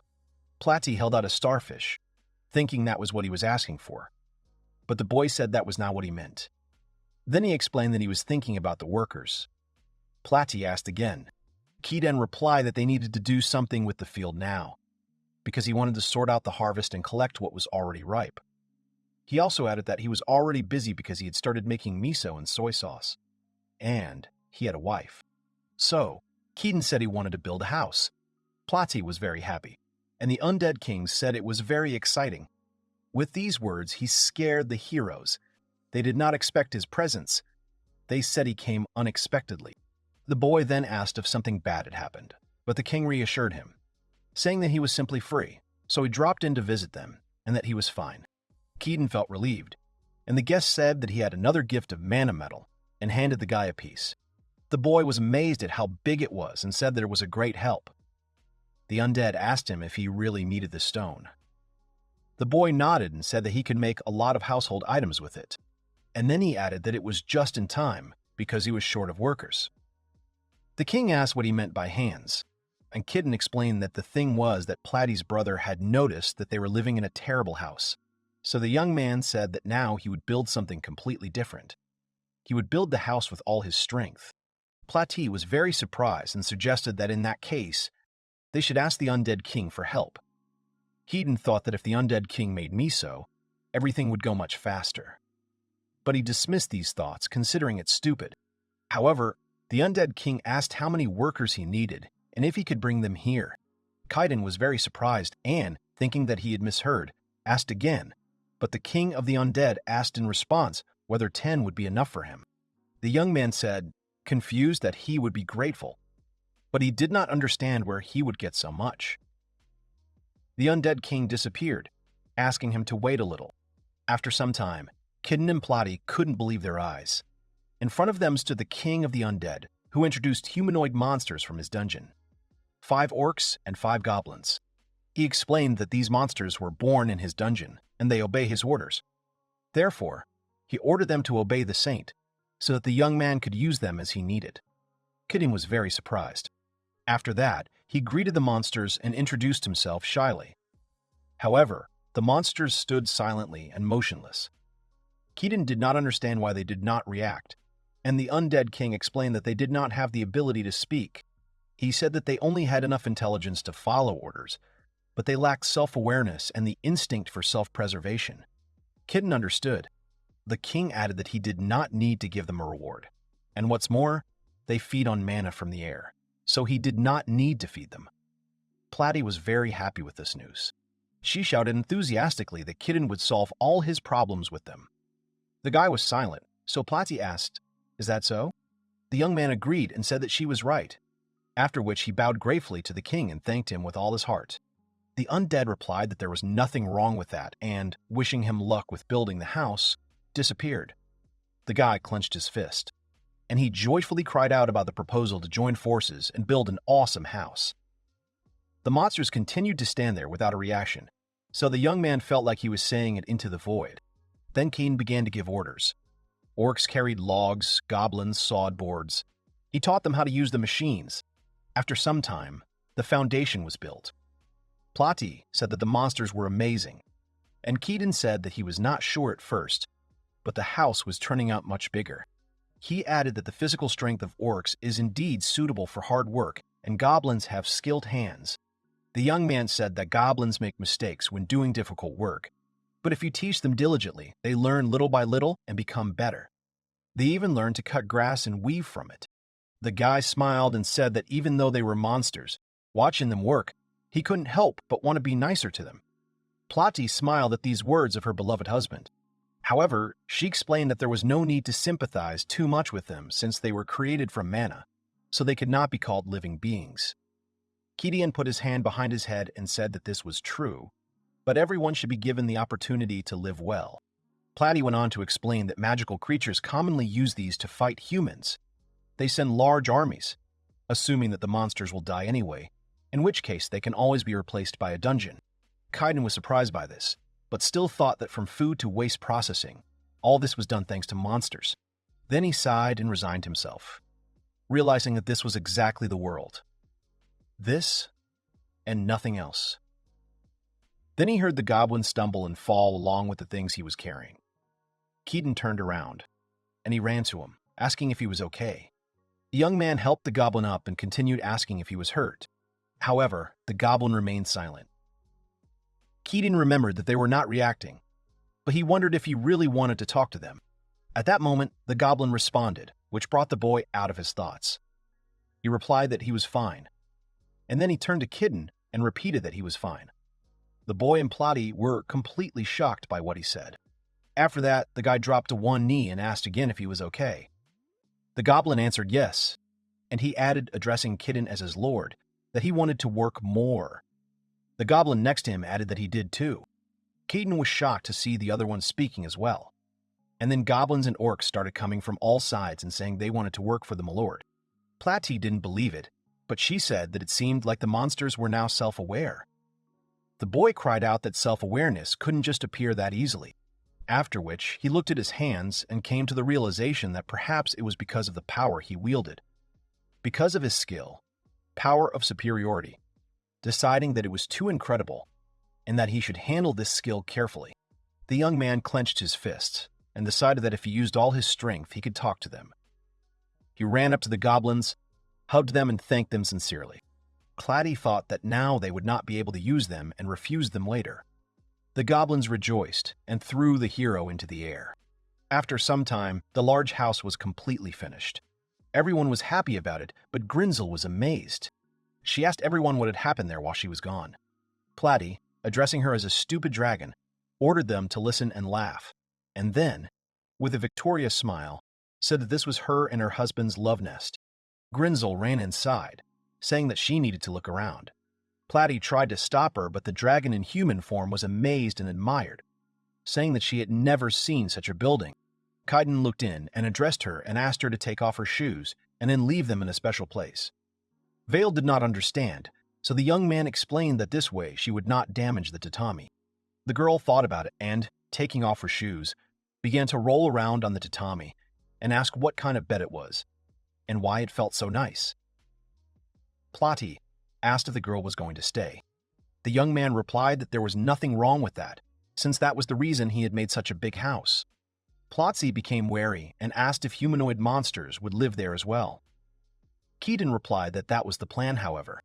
When he told them this, they said he was talking about something ridiculous because they couldn't possibly have something so incredible. Then they said that their home was originally in a dungeon. Keaton thought that this would cause trouble for the undead king. Then he said that they needed to build a house for them with lots of rooms. It would be called an apartment building. The goblins wanted to object, but he added that he wanted to do a lot more, like a bathroom or a kitchen, and help wouldn't hurt. He looked at the monsters and asked if they could help him with this.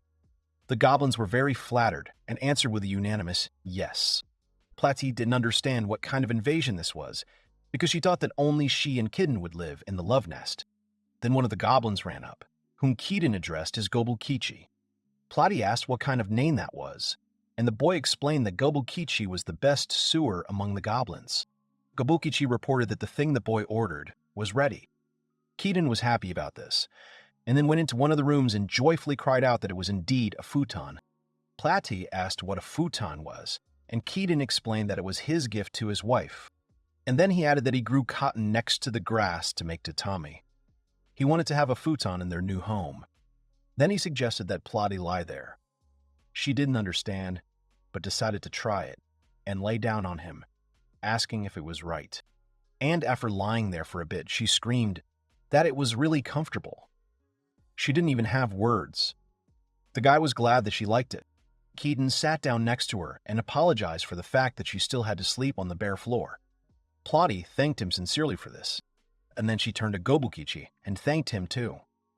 The goblin didn't expect this and was embarrassed. After this, the heroes cried out that from this day on they would try to work even harder so that from now on their farming lifestyle would be wonderful. At this time, a large sailing ship was approaching the land with a loud whistle of the wind, cutting through the waves. One of the goblins was filling a bucket with water on the shore, sighing heavily, and then he saw a sailing ship on the horizon. He looked closely and wondered what it was because he had never seen anything like it before. Sometime later, in the house, Kitten handed a glass of water to Platy's brother and asked if something had happened. The man looked around in amazement and explained that the house was simply amazing, and then added that God must have blessed the young man with special powers. Kitten agreed and laughed sheepishly. They sat opposite each other, and Kitten said what today meant. Arowana agreed and explained that it was about the wedding between the young man and Platy. He said that the news would soon spread and that he had already spoken about it with his father. The boy asked about what they told him. Arowana replied that at first the father was confused, however. The man told him about the boy and his strength, after which the father agreed. Arowana explained that the thing is that he does not belong to any race. Keaton understood and replied that he was glad, but added that Platy was tense because of the political marriage. Then he asked about the people and magical creatures. Arowana replied that they were furious. Keaton assumed that would be the case. Brother Platy said that their father had declared that his daughter would marry a great saint. Keaton was astonished by these words and asked if they had resigned themselves. The man replied that they were outraged when they lost the opportunity to marry Platy, but since the enemies were also targeting her, it was better to leave things as they were. Keaton said he understood, and was glad that things were settled for the time being. But at that moment, Arowana dropped his forehead to the floor and fell to his knees. Kaiden was surprised by this and asked what happened. Arowana replied that they would do everything possible to avoid getting the boy into trouble. So in return, he asked them to take care of Platy. Kaiden calmly asked Arowana to stop and get up. He added that he was glad to be with Platy, and, moreover, he was grateful for it. And then he told me that he had come here alone, and if it weren't for Platy, he would probably still be living alone. And, just like the king of the undead, without even noticing it, he too might have forgotten his name. Arowana was surprised by the mention of the undead king, and Kitten explained that he was talking about a neighbor, an immortal king, also called the Undead King. The man was completely shocked. At that moment, a goblin ran up to them in a hurry and frightened. He said that there was bad news and reported that the enemy was attacking from the coast. Many monsters had landed, and they were magical creatures. The goblin said that orcs and other goblins were fighting them now. Keaton and Arowana were shocked by the news. Keaton asked if magical creatures had come here. Arowana replied that it was impossible because this place was a top-level secret. Keaton was shocked by this information too. Then they noticed a ship in the distance. Brother Plati said that it was definitely a ship of magical creatures. Keaton asked the orc in front of him if Orkabo, who was at the scene, was okay. The orc stepped aside, and Keaton saw a demonic woman kneeling. Orkubo explained that this person was Astras the Milky, although he was not sure. Keaton looked at the girl, and she indignantly shouted at him to stop staring and thinking about something of his own. And then she introduced herself as Astras the Heartless. She is a demon lord, one of the 4 heavenly kings. The orcs reported to the boy that she had come to kill their lord, so they captured her. Keaton was surprised. Then he looked at the number of bones nearby and asked what it was. The goblin explained that these were skeleton warriors led by magical creatures. He also added that there were about 100 of them, but they destroyed them all. Keaton was shocked that 100 against 10 lost. Then the young man approached the monsters and said that he knew how strong they were, but asked them not to take any more risks, because if they died, he would be sad. The monsters replied that they would die for him. Keaton was indignant because he had just said that it was impossible. Astras was outraged at being ignored. Arowana approached her and asked how she knew about this place. The demon lord was shocked to see the prince of the Mermaid Kingdom. She told him that they had become stupid because of their easy life and that they should not underestimate the intelligence of the demons. She cut the rope with her nails and said that even if an eternity passed, they would still not understand, and so she could free herself. Astra stood up to her full height and drew her sword, then said that her goal was to take Princess Plati and kill her thief, the great saint. Then she pointed the sword at Keaton and said that she meant him. Everyone around became wary. Arowana said that it is a demon lord who rules the upper echelons of demons, and it thirsts for blood. On the battlefield, it is a monster that makes even its allies tremble in fear. So the man rushed forward, saying he would try to figure it out, but Keaton asked him to stop. The undead king asked the same. Keaton turned around and was happy, but Arowana tensed up. The undead asked why it was so noisy. Then the man also turned around and cried out when he saw the king. Keaton smiled and introduced them to each other. Astras and Arowana screamed in fear, saying that he was called the world's scourge, and were surprised that the boy knew him. The lifeless king said that he heard that the demon was going to kill Keaton. The boy confirmed it. Astras was very tense, wondering what was going on here, and then she heard a noise in the air and raised her head. She saw a huge dragon in the sky, who asked them what was going on. Keaton approached Grizzle and greeted her, while Astras was shocked by his appearance. Plati got off the dragon and ran to the hero. She asked him if he was okay, and the boy said yes. Arowana asked her where she had been, and Grizel explained that they had been looking for tonkatsu eggs in the mountains. Astras fell to the ground, and the dragon explained that after that, they accidentally saw a demon ship in the ocean, and they became curious. So they returned. The dragon asked if his lower demon was going to kill Keaton. She explained that harming her master would make her an enemy. She also explained that she considered demons to be worms, so their race would be destroyed. Keaton stopped Vale and the dragon, startled, apologized. Then the boy approached the demon on the ground, and he made an offer. If she promised not to be their enemy, they would let her go home. Everyone stood behind the hero. Astras interrupted and told him not to dare insult her, because she was one of the 4 heavenly kings. But her whole body was shaking with fear. She tried to pull herself together and control herself, because it was a disgrace to the power of the demon lord.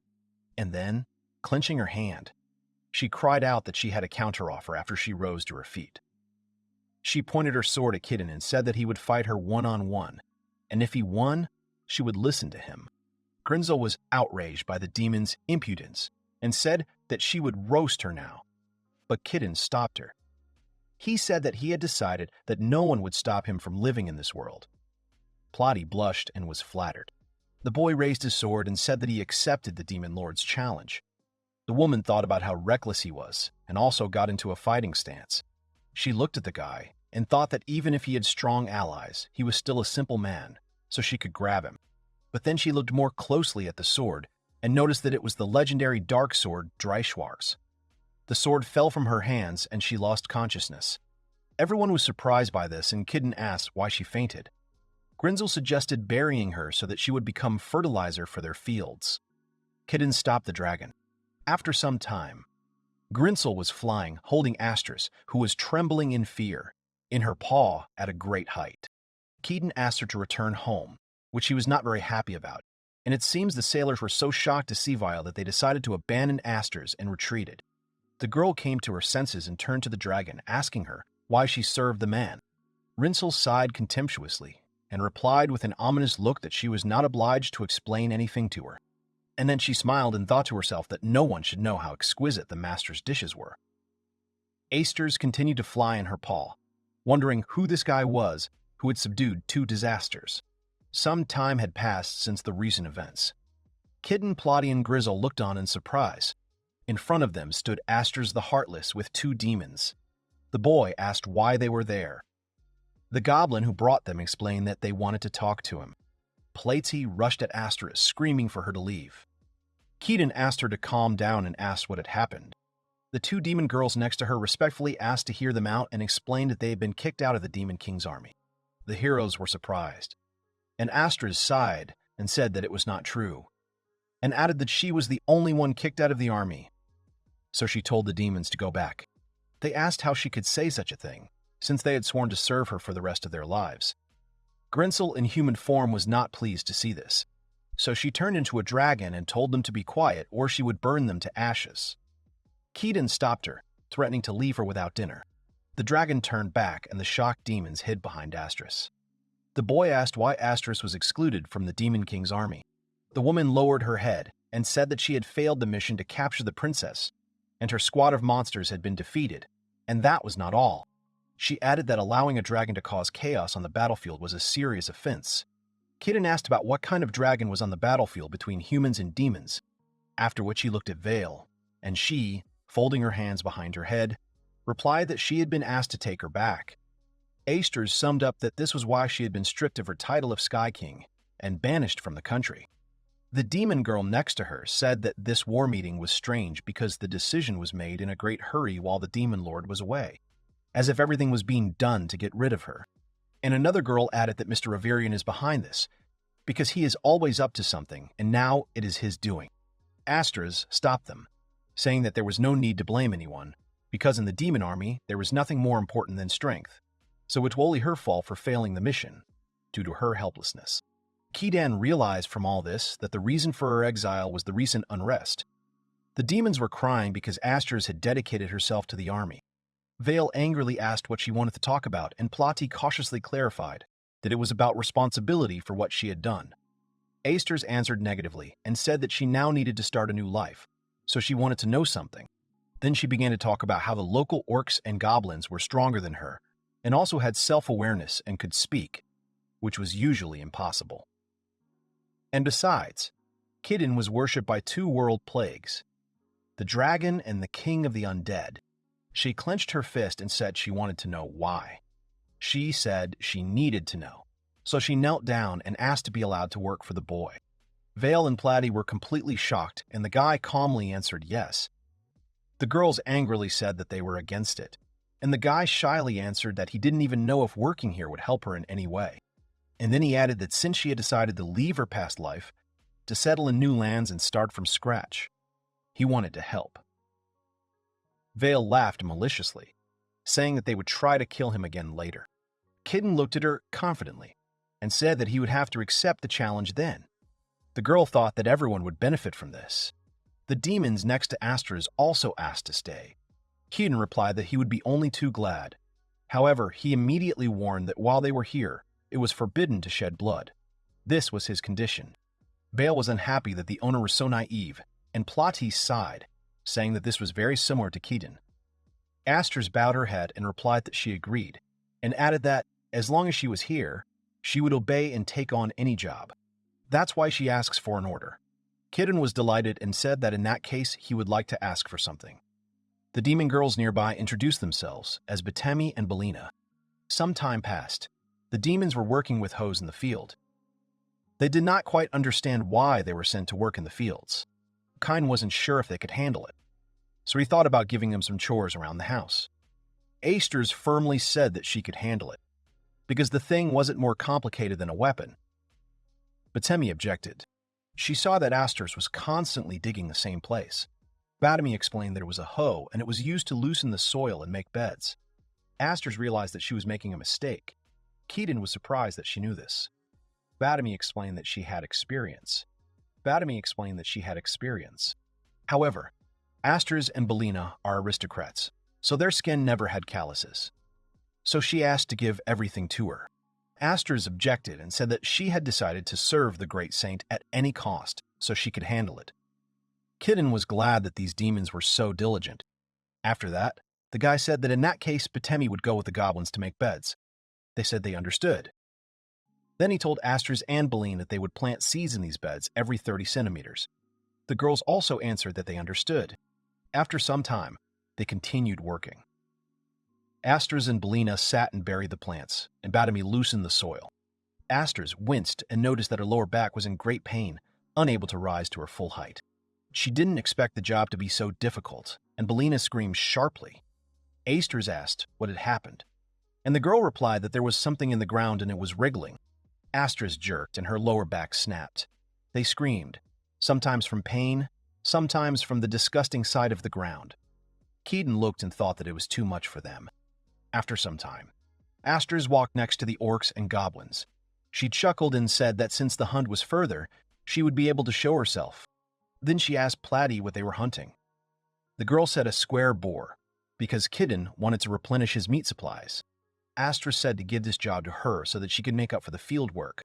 Then they heard the sound of footsteps and looked ahead. The sounds were coming from the deepest part of the forest. Everyone froze in anticipation. A flock of square boars appeared running in front of them. Asters screamed to Belina and Batemi to be ready, but something immediately flew past Asters' head. They were orcs and goblins. They were dealing with the boars with instant swings of their axes. In an instant, the entire flock was defeated, and the humanoid monsters did not make a sound, having already accepted this as routine. Asters was surprised by their strength, and Belina told them to look at their tools. The axes and sickles were made of mana metal.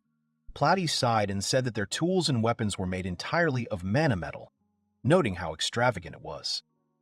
The demons couldn't believe it and said that it was unusual because metal of such purity was rare to see. After that, Batemi said that now it became clear to her why they were so strong. Aster said that it was not so, and she explained that these guys were strong when they first met, and they didn't even have weapons then. Belina and Batemi couldn't believe it. Platty said that if Asters was interested, her hoe was also made of mana metal. The girls shuddered and thought that it was not the weapon that was the problem, but the fact that they did not know how to use it. Then she screamed and said that they could no longer just stand there and were going to hunt, too. After some time, the pack of boars was dead. Platty thanked everyone for their work.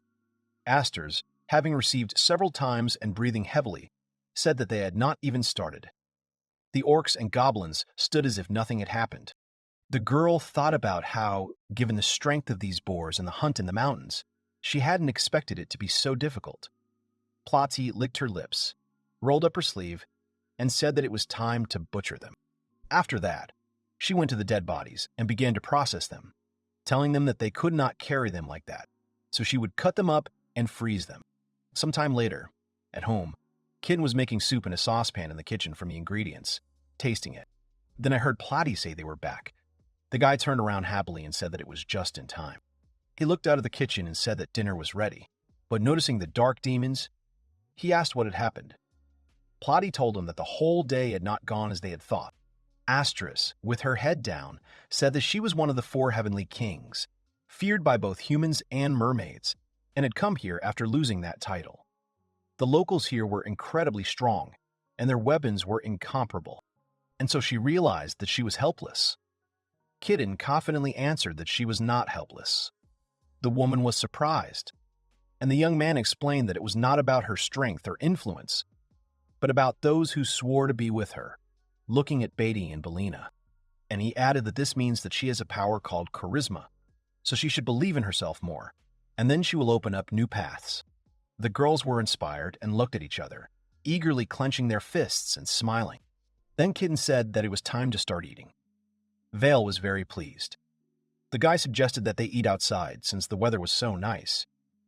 They placed the dishes on a table in the yard, which looked very appetizing, and sat around it.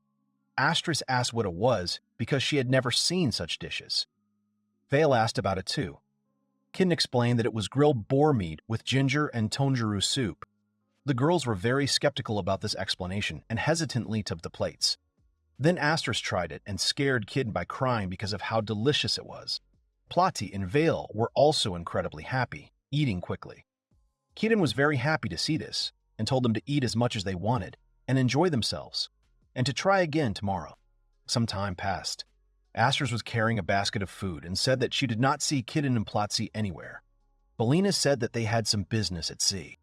Then Astris nodded and said that she had finished picking vegetables and asked what else needed to be done. Belina replied that she needed to weed and clean the house. Vile told Astris to plow and work. She lay on the porch of the house and said that whoever does not plow will die of hunger. But Tammy asked what about her then. Vale got angry and asked about what the lesser demon was muttering. Then she sighed and said that she was looking after the house. Batemi and Belina did not object, although they were very unhappy. And then they shouted that they would guard the house until Kitten came. At this time on the coast, Plati was in the water and her legs returned to her tail. She told Kitten, who was sitting next to her, that sometimes it was necessary to return to this form.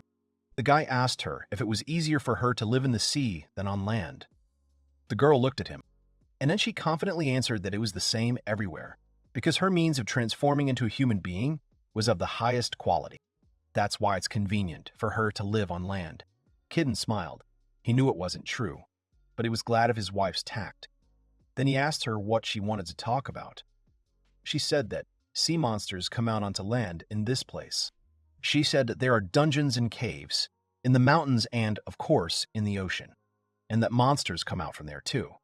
Kitten asked if fish fertilizer, herring, and starfish are also monsters. Plati nodded and said that there were both useful and not so useful ones. Besides, there was another monster from the strongest 5 in the ocean. Keaton's face darkened. Plati explained that such an opponent was a piece of cake. He replied that he would not let her go alone, but how would he breathe underwater? She smiled and said that she was prepared. Then she pulled out the plexus and said that it was a means of breathing underwater. She gave it to the boy and told him to put it in his mouth and chew it, and while he was chewing, he could breathe. He began to chew, and Plate told him not to swallow it and that it was not ready yet, so he would not be able to breathe if he did not chew. Keaton swallowed and said that he understood everything. The girl froze and asked why he swallowed it, and then gave him another one and called him to swim after her.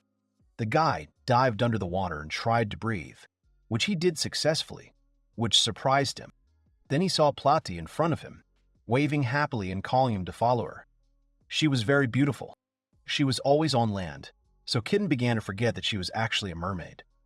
He swam after her and was glad that such a beautiful princess was his wife. Then Kitten blushed, and the girl, seeing this, asked about breathing and whether he was chewing. Kitten waved his hands, saying that everything was fine, after which Plati felt something and turned around. She said that salt, minerals, and other elements from which she felt a flow of strong malice. Keaton began to look in the same direction, thinking about what was there. A huge fish with glowing eyes appeared in front of the heroes. Plati screamed that it was her, the spotted moray eel. The fish made a loud sound and swam straight towards the heroes, frightening Kitten. The girl shouted that she wouldn't let her move, so the guy should sort it out further, after which she threw the flasks with the potion. They crashed into the body of a spotted moray eel, causing it to burn and scream loudly. The guy was surprised by the fire underwater and noted his wife's amazingness. He took out his sword and, looking at it, swung it with all his might. The spotted moray eel split into 2 parts in front of them. Plati shouted that her husband was the strongest of all, and the guy was very surprised at his strength. The body of the fish sank to the bottom. Then Kitten noticed and started waving his hands. Plate said that since the problem was solved, they could go home, but the guy managed to attract attention and gestured to Plotty that this was not all. After which he began to dive to the bottom. He then began to cut the seaweed from the bottom with his sword. Platty did not understand the meaning of his actions, explaining that these seaweeds were useless even in magic, but their rapid growth was troublesome. She asked him what he wanted to do with them, and the guy smiled. They floated to the surface, and after a while on land, the guy began to cut them, humming about the taste. They were cooking on the rocks in a pot. Keaton explained that the seaweed was similar to wakame and wanted to cook it with that moray eel. Plotty asked if he really wanted to make a dish with moray eel and seaweed. Kaiden said he decided to try it.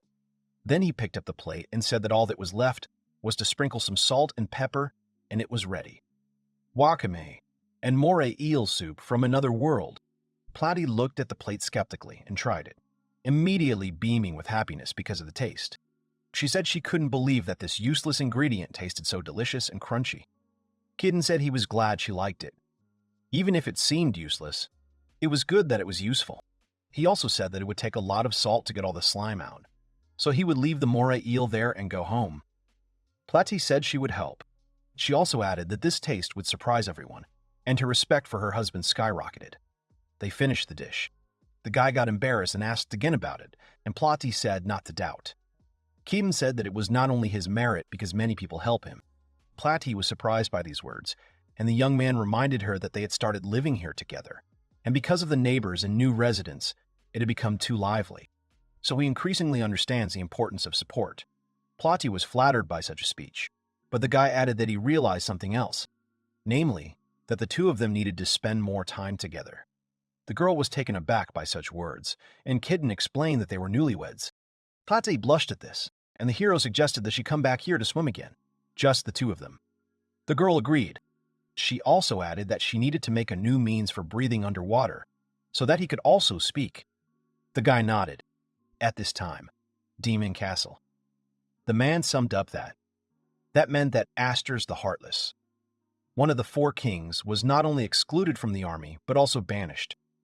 In front of him, they started talking about the meeting where they would choose the next king, but the man interrupted them and asked who would allow them to banish Astor's.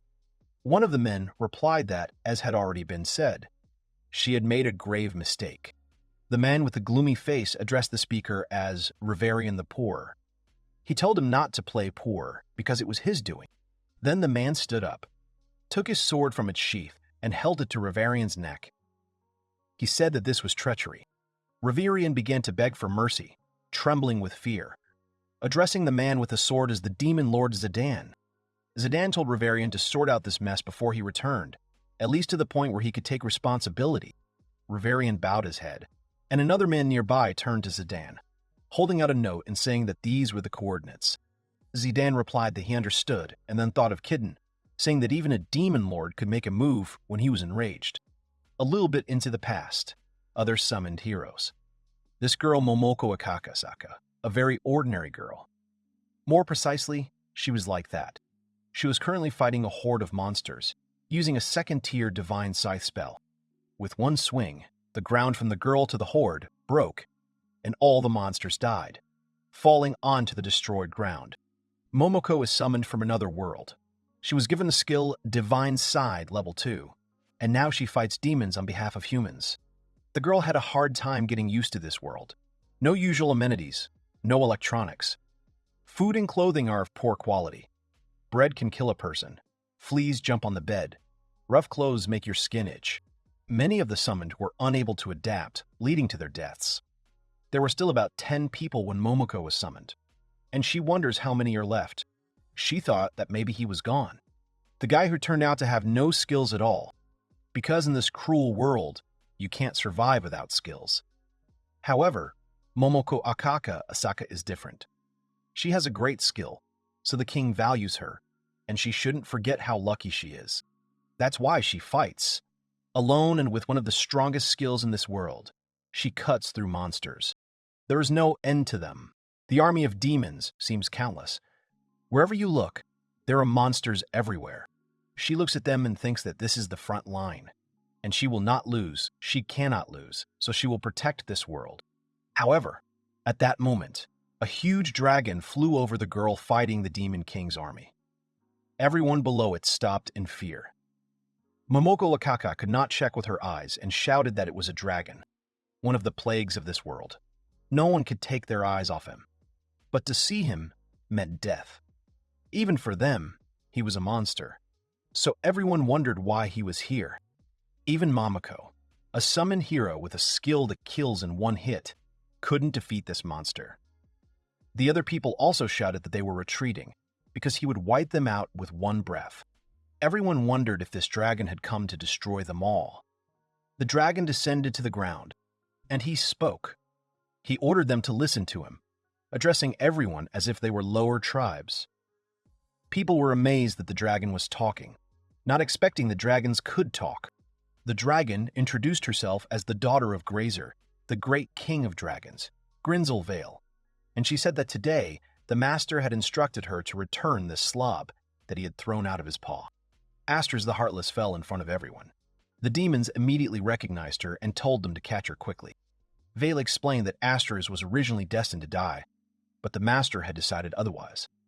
So he ordered everyone to listen and not miss a word.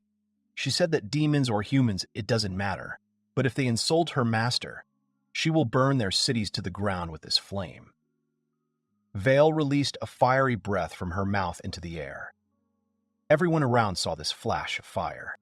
Both humans and demons could barely stand on their feet, most of them falling to the ground from the flow of magic, and Momoko was surprised by this terrible power. Then Vale said that everyone should know that her master was Saint Kitten. She ordered that they never forget this name, because the enemy of the saint would become her enemy. Then, she flew away. The people, many of whom were sitting on the ground, uttered the name of Saint Kitten, and were surprised that even the dragon obeyed him. But no one knew who it was. In the present time, Kitten and Plati's home. They had built several buildings and plowed a large number of fields in front of them. Kitten was currently eating and drinking from a glass using chopsticks, satisfied with the taste with a smile. Then he stood up and said that today, too, he had to work in the field, looking at the mountains in the distance and stretching. Then he heard someone approaching and turned around. A male voice asked him if he was Saint Kitten. The boy looked at the man in surprise, agreed, and asked who the man was. He replied that he was the demon lord Zedin. Kitten was confused. Bathami and Belina called Keaton, joyfully shouting that they had finally succeeded. They carried the animal's body on a stick, saying that Mrs. Asters had finally caught her prey and that she had tried very hard. But the woman's expression changed as she heard her name from Zidane, and she looked up, not expecting to see him. The demon lord said in surprise that she was indeed here, and the woman looked at him in confusion. She asked how he was able to find her, and the man replied that her subordinates had left a code. Batami and Belina looked at the scene with joy, and Asters wondered why he came. The demon lord replied that it was to visit her. The subordinates looked at them with anticipation, and Kitten did not understand the atmosphere. Asters said that she had failed the mission and therefore was no longer one of the four kings. So was now of no use to him. She added that Zidane had always cared for her very much, but she did not want to be criticized later. The demon lord said excitedly that he did not care because she was very important to him. The woman was embarrassed by these words. Plati was shocked, and Vale said that she was irritated by this drama. After a while, they entered the house. Keaton made hot tea for everyone. Zidane apologized for causing them trouble with his presence, and then he introduced himself as the supreme ruler of all demons, Zidane. Keaton asked if that meant he was the leader of the demon country. The man nodded. The hero asked if there would be any problems because he left the country. Zidane said no, and then he explained that the main duty of the demon lord is to protect the country from humans. This mission was given to him by the previous lord, and to fulfill it, he fights on the battlefield day after day. Keaton replied that he understood, and Plati said that when you fight so much, there probably is no one waiting for you at home. Zidane replied that this is why he is happy that he has Asters, because she is always responsive, very capable, and simply irreplaceable. The woman was very embarrassed and said that she did not deserve such praise. Her subordinates were glad to see this. Kaiden said that he would never banish Astris. Sedan agreed. He said that Astris was summoned to a military court and sentenced to banishment precisely when he was commanding on the front lines. They did not ask the Overlord. They did everything their own way. Sedan said that Astris was blamed for the accidental appearance of a dragon that had caused chaos on the battlefield. Vale hummed a song indifferently, and Keaton listened, lost and silent. The man said that when he finally returned, Astris was gone. Keaton concluded that he had come here looking for her. Sedan took Astris's hand and said that he was very glad that she was there, because he did not know what he would do without her. He said that he thought he had lost her forever. Platy replied that everything was clear with them and their love was clearly visible. The woman became embarrassed and said that they were just childhood friends. And she added that, besides, nothing would work out for them because the ruler must take care of the whole country and it was not worthy of his care. Grinzelvale was seething during this whole conversation and, unable to bear it, ordered them to be silent. Then she shouted that it didn't matter whether he was the master or whoever he was. He could take Astris and leave. Sedan asked who she was. And Astris was very scared. The woman explained that it was Grinzelvale, the dragon that had flown onto the battlefield. She looked at the demons with disdain. Sedan said in confusion this couldn't be, looking at the girl in front of him. Vale said angrily that she had been asked to return Astris, and she didn't like having to strain her wings for a rude girl who showed up on her master's doorstep. Keaton called out to Vale with displeasure, and she said that she understood and would remain silent. Sedan looked at them in confusion. He then turned to Keaton and said that Astris was living with such a dangerous company and her life belonged to them. However, the demon lord expressed his desire to return the woman at any cost, clenching his hand into a fist, after which he stood up and confidently said that for this reason he was asking to be allowed to fight him. Keaton was very surprised. The man said that he took his title seriously, and therefore had to show his fighting spirit. The hero began to deny it, and Plate told him that he might not even dream about it. Then she told him that her husband was the master of Vale, one of the world's disasters, and that there was also an undead king here. She asked him if he had heard of such a thing, and then said that he could not win. Sedan asked if it was true, and Astris confirmed it. Keaton said that it was not as he thought, and the woman belonged only to herself, so she could go with Sedan. The hero said that she came to him when she wanted to find a purpose in life and understand her capabilities. However, since there is someone who is very concerned about her and wants her to come back, it would be better to pay attention to him. The guy asked her about her decision, adding that Sedan had told her about his feelings, so she should try too. The woman was flattered by these words. Her subordinates were happy, and Vale was also happy. Realizing that she could leave, Astra squeezed his hand and said that she wanted to always follow him, be it the battlefield or the afterlife. She asked to be allowed to be near. Sedan agreed and suggested that she return home and never leave him again. The woman was happy about this. Her subordinates were happy that their mistress was no longer a loser without a title. Vale was happy, and Keaton shed a tear seeing this. Then Platy angrily told him to stop, standing up from the couch. Everyone looked at her with confusion. Kaiden asked what was wrong, and the girl explained that with all due respect to the demon lord, he was very naive. Woodlouse is more intelligent and addressed the man as if he were her future husband. Zidane asked who she was, and Platy introduced herself as the princess of the mermaids. And then she said that the demon nobles wanted to arrange a political marriage between her and Zidane. The demon lord was shocked. He stood up and asked who said that because this was the first time he heard about it. The man then sat down next to Astras and said that there was nothing between him and Platy. Keaton nodded in understanding, and he explained that whoever marries the mermaid princess will also receive the mermaid resources. Platy nodded in agreement, and then she quoted the words of the demon nobles, who said that the mermaids should unite with them, and they would marry the princess to their king. Astra's subordinates were surprised by this policy. Platy said that if you think about it, the demon lord didn't know about his marriage or the expulsion of his most loyal supporter, and that means that one of his subordinates is plotting against the demon lord. All the demons immediately thought that it could only be Reverian. Platy said that when she became Kidden's wife, he sent Asters after her, and when she failed the mission, Reverian got rid of Asters and thus strengthened his power. Zaydan thought about it and realized that until he dealt with him, returning Astries would be pointless, because everyone would remind him of her failure. Platai said that at best he would lose his supporters, and at worst he would be forced to abdicate the throne. Kirin was shocked by this, but Vale didn't care, and the hero said that he was very sorry because the man was very sincere and honest, and the very thought that some scoundrel would rule the land of demons was hateful to him. Zaydan and Astris were shocked by these words from the hero, and Plati said that in fact, all the problems could be solved at once. She called out to the demon lord and Astris and said that they should return, not as a lord and a subordinate, but as husband and wife. The girl suggested that they get married right then and there. The demons were shocked and confused by this proposal. But Tammy and Belina were very happy that the demon lord and Lady Astris were getting married, not believing it. Zaydan said that it was very unexpected for him. He was not sure about it either. Dissatisfied, Plati asked him what he was not happy with. Astris, blushing with embarrassment, said no way. Plati said there was no need to react like that, and she explained that if a woman became queen, it would be the worst possible outcome for the conspirators who wanted her downfall. She also added that if any of the demons wanted to become as close to power as possible, then marrying off their daughter or sister to the Lord would be the surest way. Kirin nodded understandingly, and he said that if Zaydan and Astris were married, the conspirators would be left with nothing. Plati confirmed, and then she said that that was what they had decided.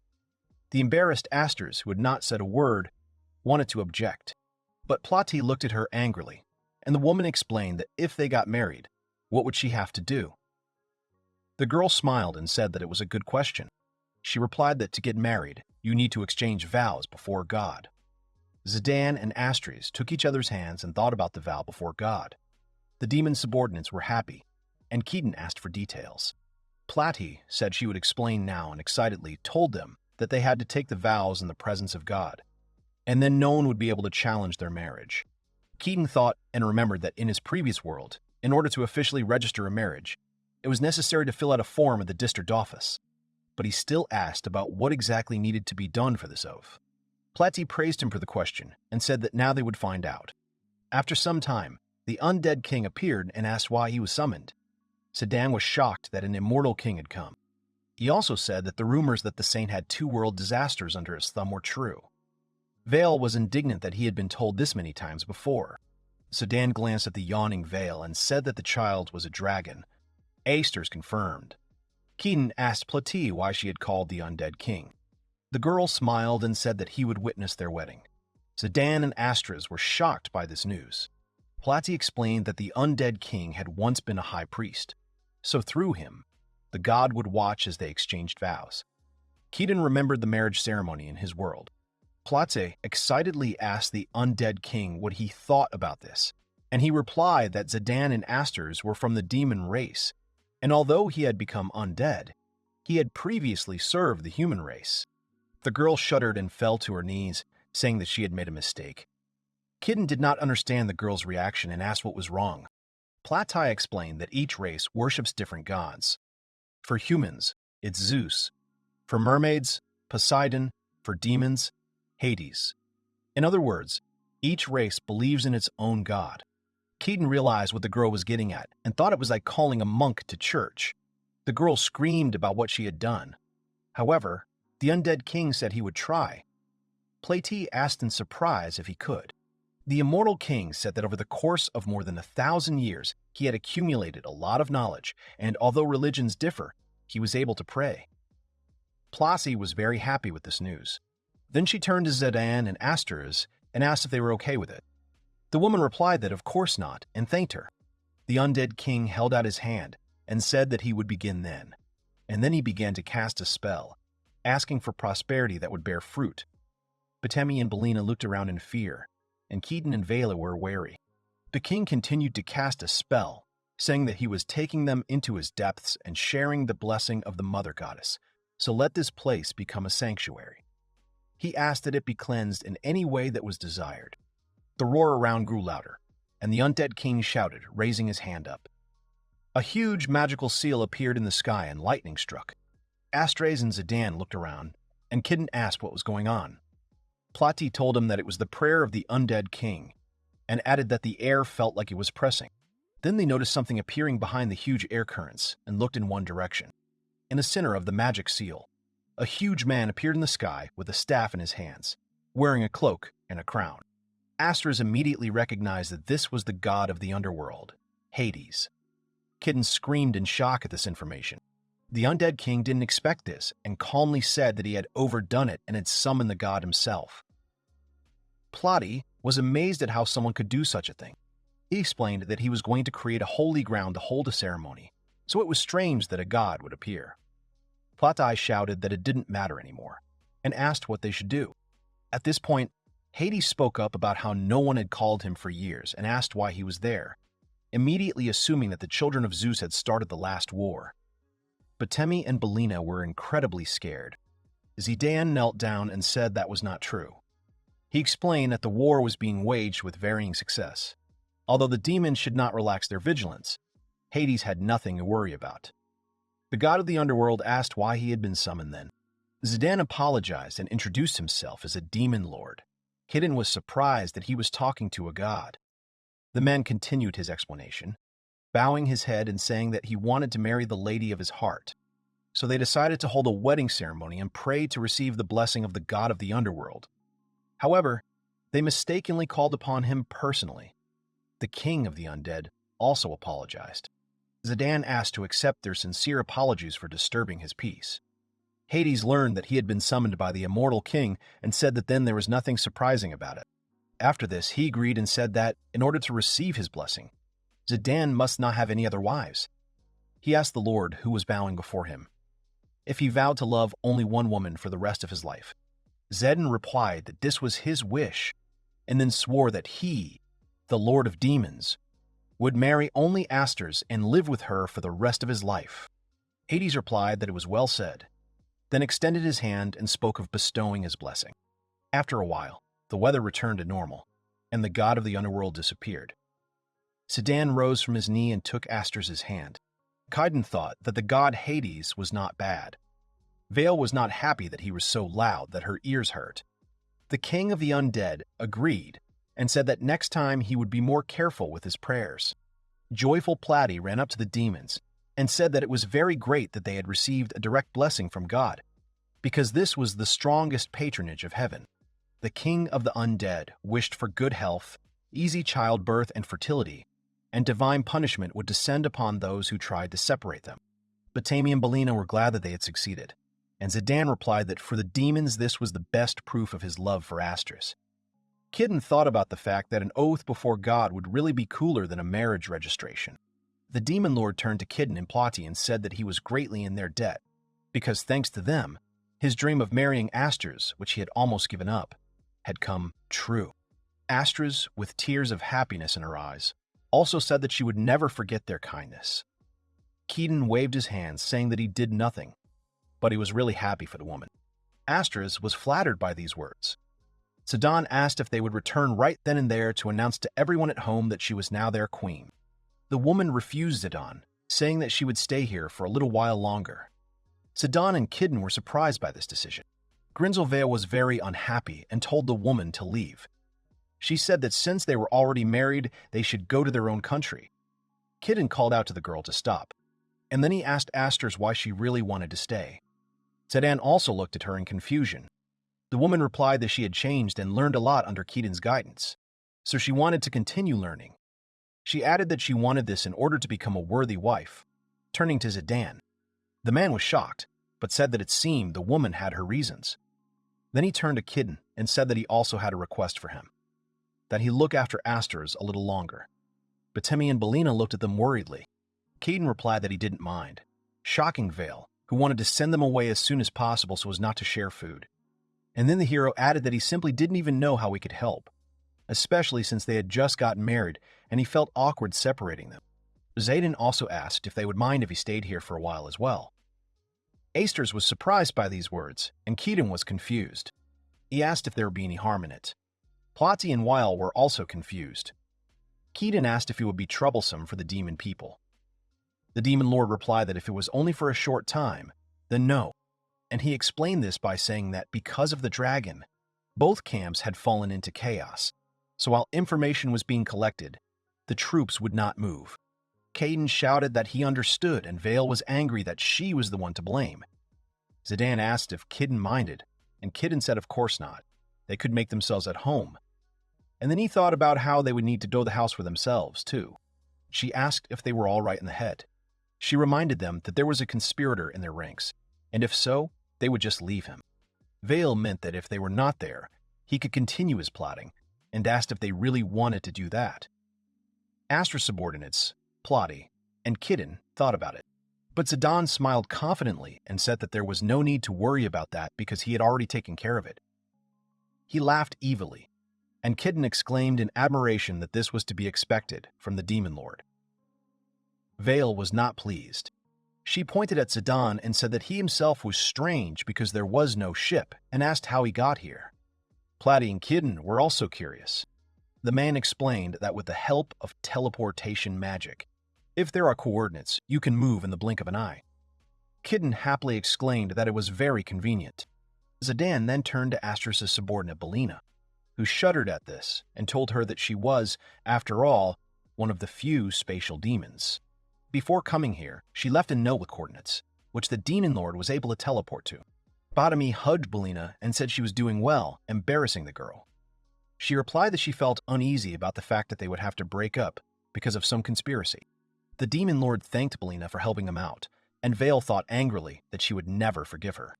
Plotty intervened in the conversation and said that although she did not want to doubt, there were other spatial magics.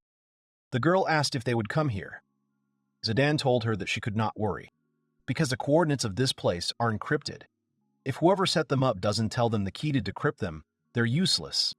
The Demon Lord also added that this place was inaccessible to other people's perception. Kitten and Weil looked at him in surprise, and Zidane explained that at the moment the demon race uses the magic of space and clairvoyance, and with the help of both, the magicians can see a place far from themselves. However, this entire place is surrounded by protection and nullifies such magic. The heroes were surprised by this information. Zidane said that he had taken a big risk using teleportation, but thanks to Beline, he was able to follow here. Batemi gestured to her that she was doing well. The Demon Lord concluded that they would not be able to come to this place, nor even understand where it was. Kidden replied that he understood. However, the boy asked who cast such a useful spell. Vale puffed out her cheeks after him. The undead king replied that such magic was within the power of a dragon, if he was not mistaken. They looked at Vale. The human-shaped dragon sighed and said that she had been exposed, and then confirmed her involvement. She said that after abandoning Astras on the battlefield, she returned and surrounded the entire place with a barrier. Vale was still very angry that if it weren't for Astras, she would have eaten more. Belina was afraid of this. Keaton looked at Vale and, kneeling in front of her, said that she was very worried about him, for which he was very grateful. The dragon said that it was obvious, because she was the only one who had to gobble up all the master's dishes. But the freeloaders kept coming and coming, and at this rate she would have nothing left at all. Plotty and Astra's subordinates were taken aback by such words. Balin said that it was because she hated them because of the food. Betami and Astras nodded. Keaton put his hand on her hair and stroked it, saying that she was good and always protected him. She liked it and confirmed it with a smile. Keaton excitedly shouted that today they would hold a celebration in honor of Astras and Zidane's wedding, as well as to reward Vale for her efforts. The undead king excitedly asked if he could join in. Keaton agreed with a smile. Zidane and Astras thanked him. After some time, they set a table outside with a huge amount of food. Keaton said that he congratulated the Demon Lord and Astras on their wedding. Zidane was trying the dishes for the first time, so Astras looked at him with excitement, and Batemi and Belina were happy. The Demon Lord was surprised by the taste, saying that it was the first time he tried such a delicious dish. Keaton replied that he was very glad that he liked it. The guy then brought Vale a huge plate of meat, which she was very happy about, 2 spoons in her hands. And then, having tasted it, she opened her eyes and turned into a dragon, shouting at the top of her voice with fire breath about how delicious the food was. Kidden reprimanded her not to turn at the table and not to breathe fire. She changed back to human form and justified herself by saying that she had never eaten such delicious meat before. Zidane was amazed that she was indeed a dragon, and Keaton smiled at this. Then he explained that it was the meat of a Kairasaki deer that Astras had caught for them that day. The woman had not expected that, after which he told that Platy had skillfully cut up the meat and marinated it in magical spices, and Kitten concluded that not only he, but others had helped prepare this dish. Vale was amazed by this, and then she began to laugh maliciously, saying that it couldn't be any other way, because all these lower creatures had to serve her master and her. Platy said angrily that she would hit her now, and Asters replied that she was glad to try. Kitten chuckled and said that even with that attitude, Vale had done a lot for them. Platy noted that she still had a lot of work to do on her character, after which the girl tasted the meat and said that Vale was right after all that her husband's dishes should remain a secret. Zidane agreed and noted that such delicacies are not even seen in palaces, and then he nodded, saying that he now understood why the dragon wanted to hide this place. Asters thought about something anxiously. Platy asked Kitten when he learned to cook so deliciously. The guy was surprised and said that he lived alone and had to survive somehow, but he did not do anything out of the ordinary. He also said that thanks to the skill he was given, he was able to recreate ingredients and cuisine that were foreign to this world. He thinks that the skill helps him cook even better. The guy then handed the plate to the undead king and said that whatever it was, he was glad they liked it. At that moment, Asters approached him and asked if his dishes were a state secret. Vale replied that it was a state secret, and Kitten denied that it was not a secret at all. Then the woman knelt down and turned to the boy. He was surprised and asked what had happened. Asters said that she wanted to ask him again. She asked him to take her into service and teach her what a good wife should be able to do. Kitten and the others were very surprised by these words. Platy got angry and asked furiously why Asters was asking someone else's husband about this. The woman apologized and Vale chuckled, saying that this was something she couldn't do. Platy got angry and then frowned, saying that she couldn't do anything except swing her hand chops. Kitten reassured her, saying that she was very good at other things too. He remarked that it was actually because of her that he grew crops and cooked delicious dishes. Platy was very happy to hear this and looked at him lovingly. Kaidan then turned and addressed the demon queen Asters. He said that it would be better if someone like Kaku looked after her. The woman refused and said that she had to overcome all the difficulties herself as an obedient wife of the demon lord. But Temi and Belina were proud of their mistress. Keaton smiled and remarked on how sincere she was, and Zidane thought about something, and then turned to Keaton. He asked him if he could let him train, too. Keaton was surprised and asked what he meant. The guy asked him if he wanted to take the wedding training, too. Zidane agreed and noted that it was a very interesting place. Not only the kitchen, but also the harvest for their own buildings. Everything here is fascinating in his opinion, so he says he understands why Asters wants to study here. In addition, he wants to reciprocate the woman's desire to support her, as her husband does. He also shares his thoughts on how a married couple should support each other, just like Kin does. The guy was flattered to hear such words addressed to him, and Platy noted that this was to be expected, because he was different from other kings who simply sat beautifully in their castles. Zidane repeated once more that he was counting on Saint Kitten. Asters also confirmed these words. Some time passed, and the orcs and goblins were building a new building. Zidane was working with them, and he asked Kitten how he was doing. The guy replied that he was doing great, and he said that he was so good with his hands, so he appreciated it. At that moment, Asters called out to the man. She came in an apron and mittens, bringing a pot of food, saying that it was ready. Zidane blushed deeply from this. Asters asked him in surprise why he reacted like that, and he answered that nothing special, thinking that he was in heaven. The hero sat down at the table outside again, covered with a huge amount of food. Kitten talked about how delicious the food tasted. Vale supported him by eating quickly, and Platy praised Asters. She noticed that the Demon King was crying from the taste. He asked what the dish was called, and Asters said it was Nikujaba. Kitten noted that Asters made most of it herself. Zidane couldn't believe it. The guy explained that since she was a swordsman, she was already accustomed to handling a kitchen knife. All that was left for her was to learn the process and the various features of the ingredients and seasonings. Otherwise, she could go. But Tami and Belina supported her, and the woman thanked them. After which she thought about what else was needed for the engagement. But Tami replied that of course it was clothes. She said that they had to learn how to sew. Then she looked at the Demon King and said that, come to think of it, he was wearing a normal shirt. Zidane replied that he got it from St. Kitten.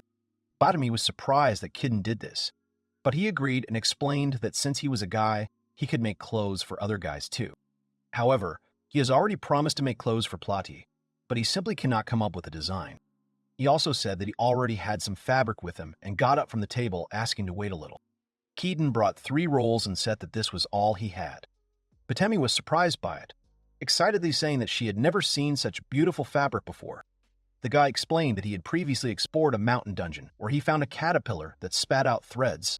So, as an experiment, he tried bringing some of them home, where he built special enclosures for them. Plati was surprised that he did this. Then Kiden said that this is how he got the chance to make this fabric from caterpillars. Everyone was speechless with surprise.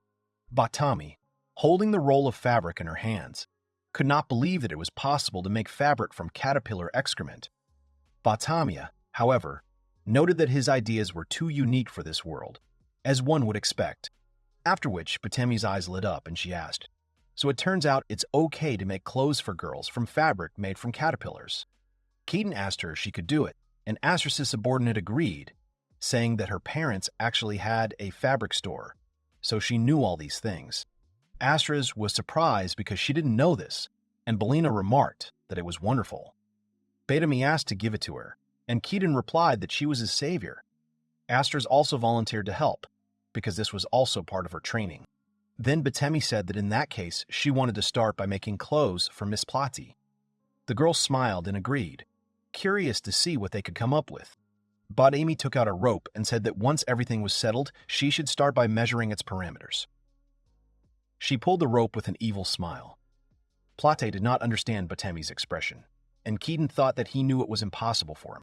She also said that she knew they were making clothes for Plati first, but she would be making clothes for everyone, so she respectfully asked to be allowed to measure them all. Plati asked about how she wanted them all to take off their clothes, after which she did it with a slight movement of her hand, which made Batemi scream and blush deeply. She asked if Plati had always gone commando. The girl asked what commando meant, and then she remembered that when she first met her husband, he had the same reaction. Astrus pointed out that she really was a mermaid, and had no idea that she needed to wear clothes on her lower half. Plati asked if there was a problem with this, and Batami replied that there was, surprised by the question. Astrus explained that for them, the demons and the people living here on the surface, exposing their lower half to public view is considered a crime. Plati screamed at these words, and asked why no one had told her about this. Astrus replied that no one had thought that she would walk like that. Then the mermaid princess remembered that she sometimes saw her brother putting something on his body. Batemi explained that it was what they called underwear. Plati said she realized, summing up, that lingerie was formal wear, meant for diplomatic address. Batemi thought she still thought it was formal, after which she enthusiastically asked to provide everything to her, assuring that she would show her why such clothes were wonderful. Plati replied that she did not quite understand, but was counting on her. The girl started taking measurements, and Batemi asked Plati about sucking in her stomach, causing Plati to blush. Plati replied that she had never been so upset about her husband's food before, and Batemi replied that it was normal. The girl continued to take measurements of the other girls, crying out that Miss Astrus's belly was fuller than she had imagined. Belina replied that it was the power of love, and Astrus sheepishly ordered her to shut up. Vale wondered what these pests were doing. After some time, the work was finished. Batemi happily shouted that the flounces on her dress were inspired by the sea waves in their blue color, and it suited a mermaid princess like Plati. Keaton and Zidane also liked it very much, but Batemi asked the girl if she liked it. Plati answered that it was very unusual and she was pleased. Keaton also thanked her and noted that he was incredibly happy. Batemi was embarrassed by these words. Then Plati approached him, and he replied that it really suited her. She also said that Batemi had also made underwear for her. Keaton was embarrassed by this phrase, and Plati asked if this was also considered unacceptable. The guy agreed. The mermaid princess said that it didn't matter, because it was wonderful when her brother did it. Keaton thought that next time he would definitely sew clothes for his wife's brother. Vale looked at Plati's clothes strangely the whole time and lit a fireball in her hand, which she threw at Plati. The girl screamed loudly, asking what she was doing and looking at the ball. Keaton also did not understand and asked what was wrong with her, assuming that she was jealous. Vale replied that he should just be silent and watch. The fire flames stopped burning, and the dress was completely undamaged. The mermaid princess looked at this with puzzlement. She started touching it and asking why it wasn't even burnt, because there were no marks. Vale explained that there was a lot of anti-magic embedded in this fabric.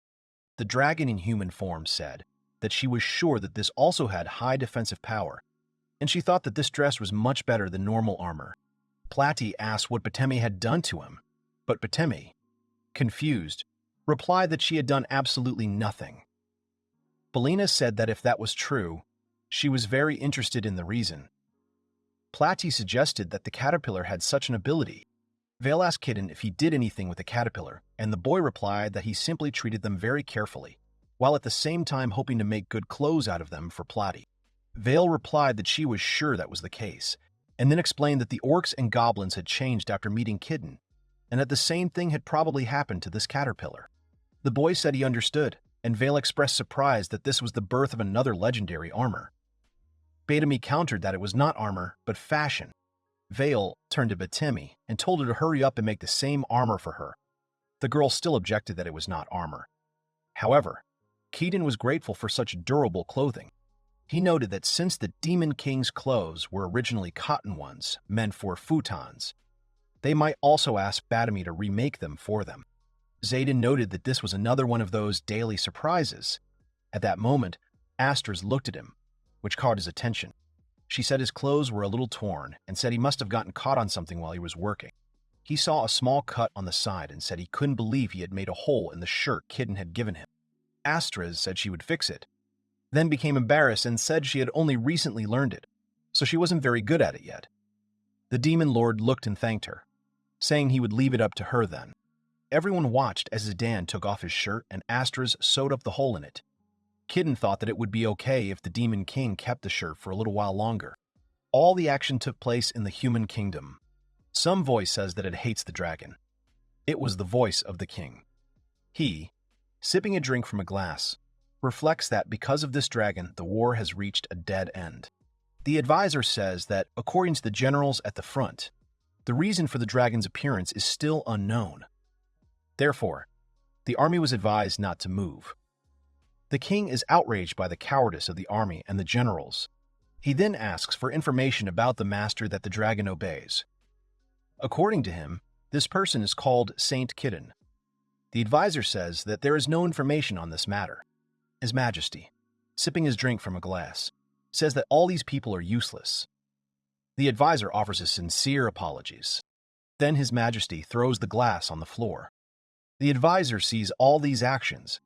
His Majesty orders the advisor to bring another glass of freshly squeezed fish juice. The advisor immediately agrees with His Majesty. The advisor cannot understand how His Majesty can drink this nasty stuff.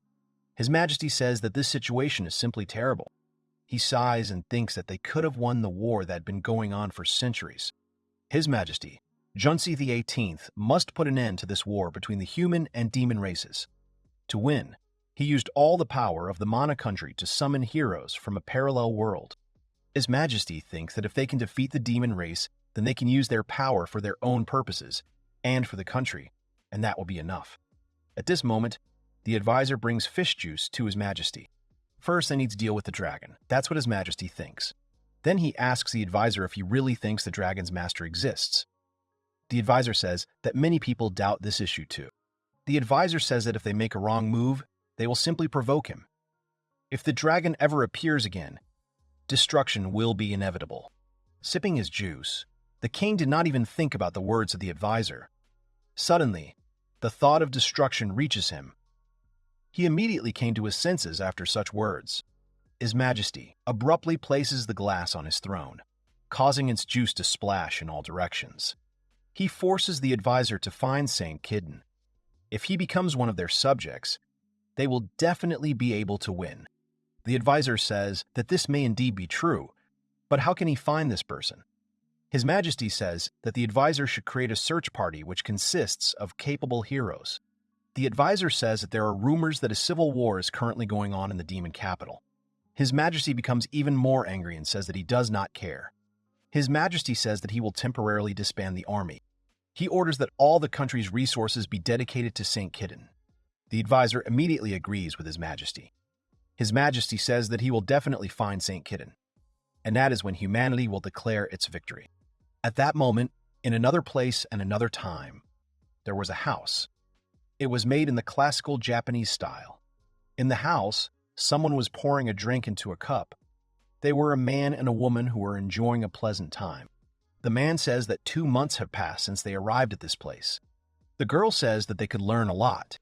The man takes a few sips of the drink and then sighs sullenly. To begin with, the man suggests to the girl that they get the feeling of the sword again. He takes out the sword and looks at it excitedly. The girl asks the man, who is the Demon King, about his concerns.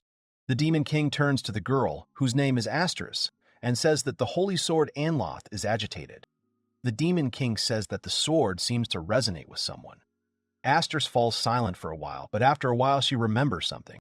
After a while, they head to a place where they try to find the Holy Lord Kitten. In response, he shouts to them that he is here. He then asks the Demon King about his concern. The Demon King addresses the Holy Lord, who holds a sword in his hands. The Demon King asks about the thing in Keaton's hands. Kaidan says that this is a very useful sword and it can cut through anything. He just used it to cut mana metal. Platy says that it is the sacred sword that they picked up from the dungeon of the undead king of the teacher. She says that the sword is being mishandled. The Demon King never thought that the Holy Lord of the Swindler would have the legendary devil sword Dreshvar's. Norio says that he was going to return it to his teacher, but the sword simply would not leave him. The Flesh Princess turns to Norio saying that it was he who protected her from the undead king. Norio says that at that moment there was no other choice, and that it was because he did not understand the power given to him by the gods. The Demon King and the girl standing next to him are surprised by Norio's words. The Demon King says that according to the legend he knows, the power of a saint granted by the gods can even result in the power of a hero. Norio recalls that the undead king's teacher also spoke of something similar. The Demon King turns to Lord Saint Norio and assumes that he may be one of the heroes summoned by humanity from the parallel world. Norio thinks and tells the Demon King that there is some truth in his words. The Demon King doubts his words. Norio, a little excited, says that, as the whole team had already guessed, he really came from a parallel world. Nor says that he has no fighting skills, so he was kicked out of the war by the Demon King, surprised by Norio's words. That is why Norio began his nomadic life on this land, far from the human race. The Demon King cannot believe it. The girl turns to Zero, asking him that it was supposed to be difficult. Norio says that it is not. He kneels down and takes a handful of earth. Clenching his hand into a fist, he shows an example of how he uses his power. He can grow a small flower from an ordinary handful of soil. The Demon King is surprised to see this bud sprout. Norio says that it is a gift that the gods have given him, perfect for a peaceful lifestyle. The Demon King understood everything and said that it may be a miraculous power, but it is not suitable for battle. However, in order to be stronger than the undead king, Norio must do something.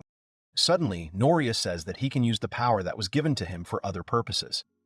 For example, he can reveal the potential of anything that he touches. The Demon King and Astras are surprised by the maximum power of Dreshvar's Devil Bowl. Norio says that it doesn't mean anything, that he is the strongest because of his power. The Demon King says in a slightly shaky voice that there is not a single being in this world that could possess Norio's power. He ponders the power that the gods of the human race have bestowed upon Norio. The Demon King continues to ponder and asks Norio if he wishes to prove his superiority over the human race and return to his kingdom. To all this, Nor says that he is not going to do this. Perhaps it would be rude on his part towards the Demon King, who is waging war against the human race. But Norio is not connected to any of them. Norio says that he does not belong to anyone, so he can marry Princess Platy. Princess Platy shyly turns to her husband. The Demon King also turns to the Holy Lord Norio. He says that the Light Lord is right, and if he were not here, they would become more and more serious with the Mermaid race, which is also participating in their war. The Demon King turns to Saint Kaiden Norio and believes that his existence is of great importance to this world. He then proposes to drink, to hope, and for everything to go smoothly. Saint Lord Kid Norio looks at the Demon King with surprise and excitement at the same time. They shake hands, to which Norio then confirms the Demon King's words. After some time, the Demon King and the girl named Astris return to the Lord Saint. The Demon King says that they punish those who are having fun while they were away. The Demon King says that they need to purge the traitors a little more and thereby gain sympathy throughout the nation. Norio is delighted with the Demon King's actions. Norio says in admiration that they really planned everything well. He thought they were just enjoying their honeymoon. Vale asks the two girls standing behind why those two never ride with the Demon King. The girls are a little embarrassed by his worried question and say that while they are here, the Demon King can return here whenever he wants. Vale instantly transforms into a dragon and says that the Mygam will take these girls to the land of demons. Norio tries to calm Vale down. The sea invites the Demon King to come to him to replenish his food supplies. One of the girls introduces herself as Belina and says that she will take care to fulfill her role, namely, to connect the king with this land. The Demon King and Astros thank Belina for her help. The Demon King is interested in another girl named Batemi. She says that she will stay here because she is Belina's friend. Batema asks permission from the Demon King and says that she would like to stay here and continue making clothes. For Norio, this would be a great option. Then Batema, with a somewhat embarrassed but at the same time thoughtful face, approaches Miss Astris. Astris does not understand anything. Suddenly, she finds herself wearing a gorgeous and beautiful dress. Batema says that it was she who sewed the dress for the one and only Miss Astris, with whom the Demon King fell in love. The girl was a little saddened by happiness and then thanked Batemi. The Demon King offers Astris to move forward, to which she immediately agrees. A magic circle appears behind the Demon King and Astris. They then say goodbye to all their friends and promise to meet them again. The whole company wishes them luck. After some time, a portal appears, into which the Demon King and Astris jump. The Demon King turns to Astris and says that long ago, he always thought that he could never resolve this war peacefully between the demon and human races.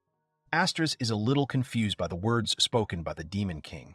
He continues to say that the existence of the Lord Saint made him realize that what he had given up was not just a dream. Astris approaches the Demon King. The Demon King approaches Astris asking her to lend him the power for his dream. Astris agrees without hesitation. This conversation took place long before the Demon King returned to his country. Norio approached someone and asked him to compete with him. This person was the Demon King, who thought about this proposal for a long time. The Demon King would really like to have that experience. He would like to know how strong Saint Kitten is. Even saying that, Norio isn't very good at handling the ball, so they need something simple. Suddenly, the arena appears on the ground.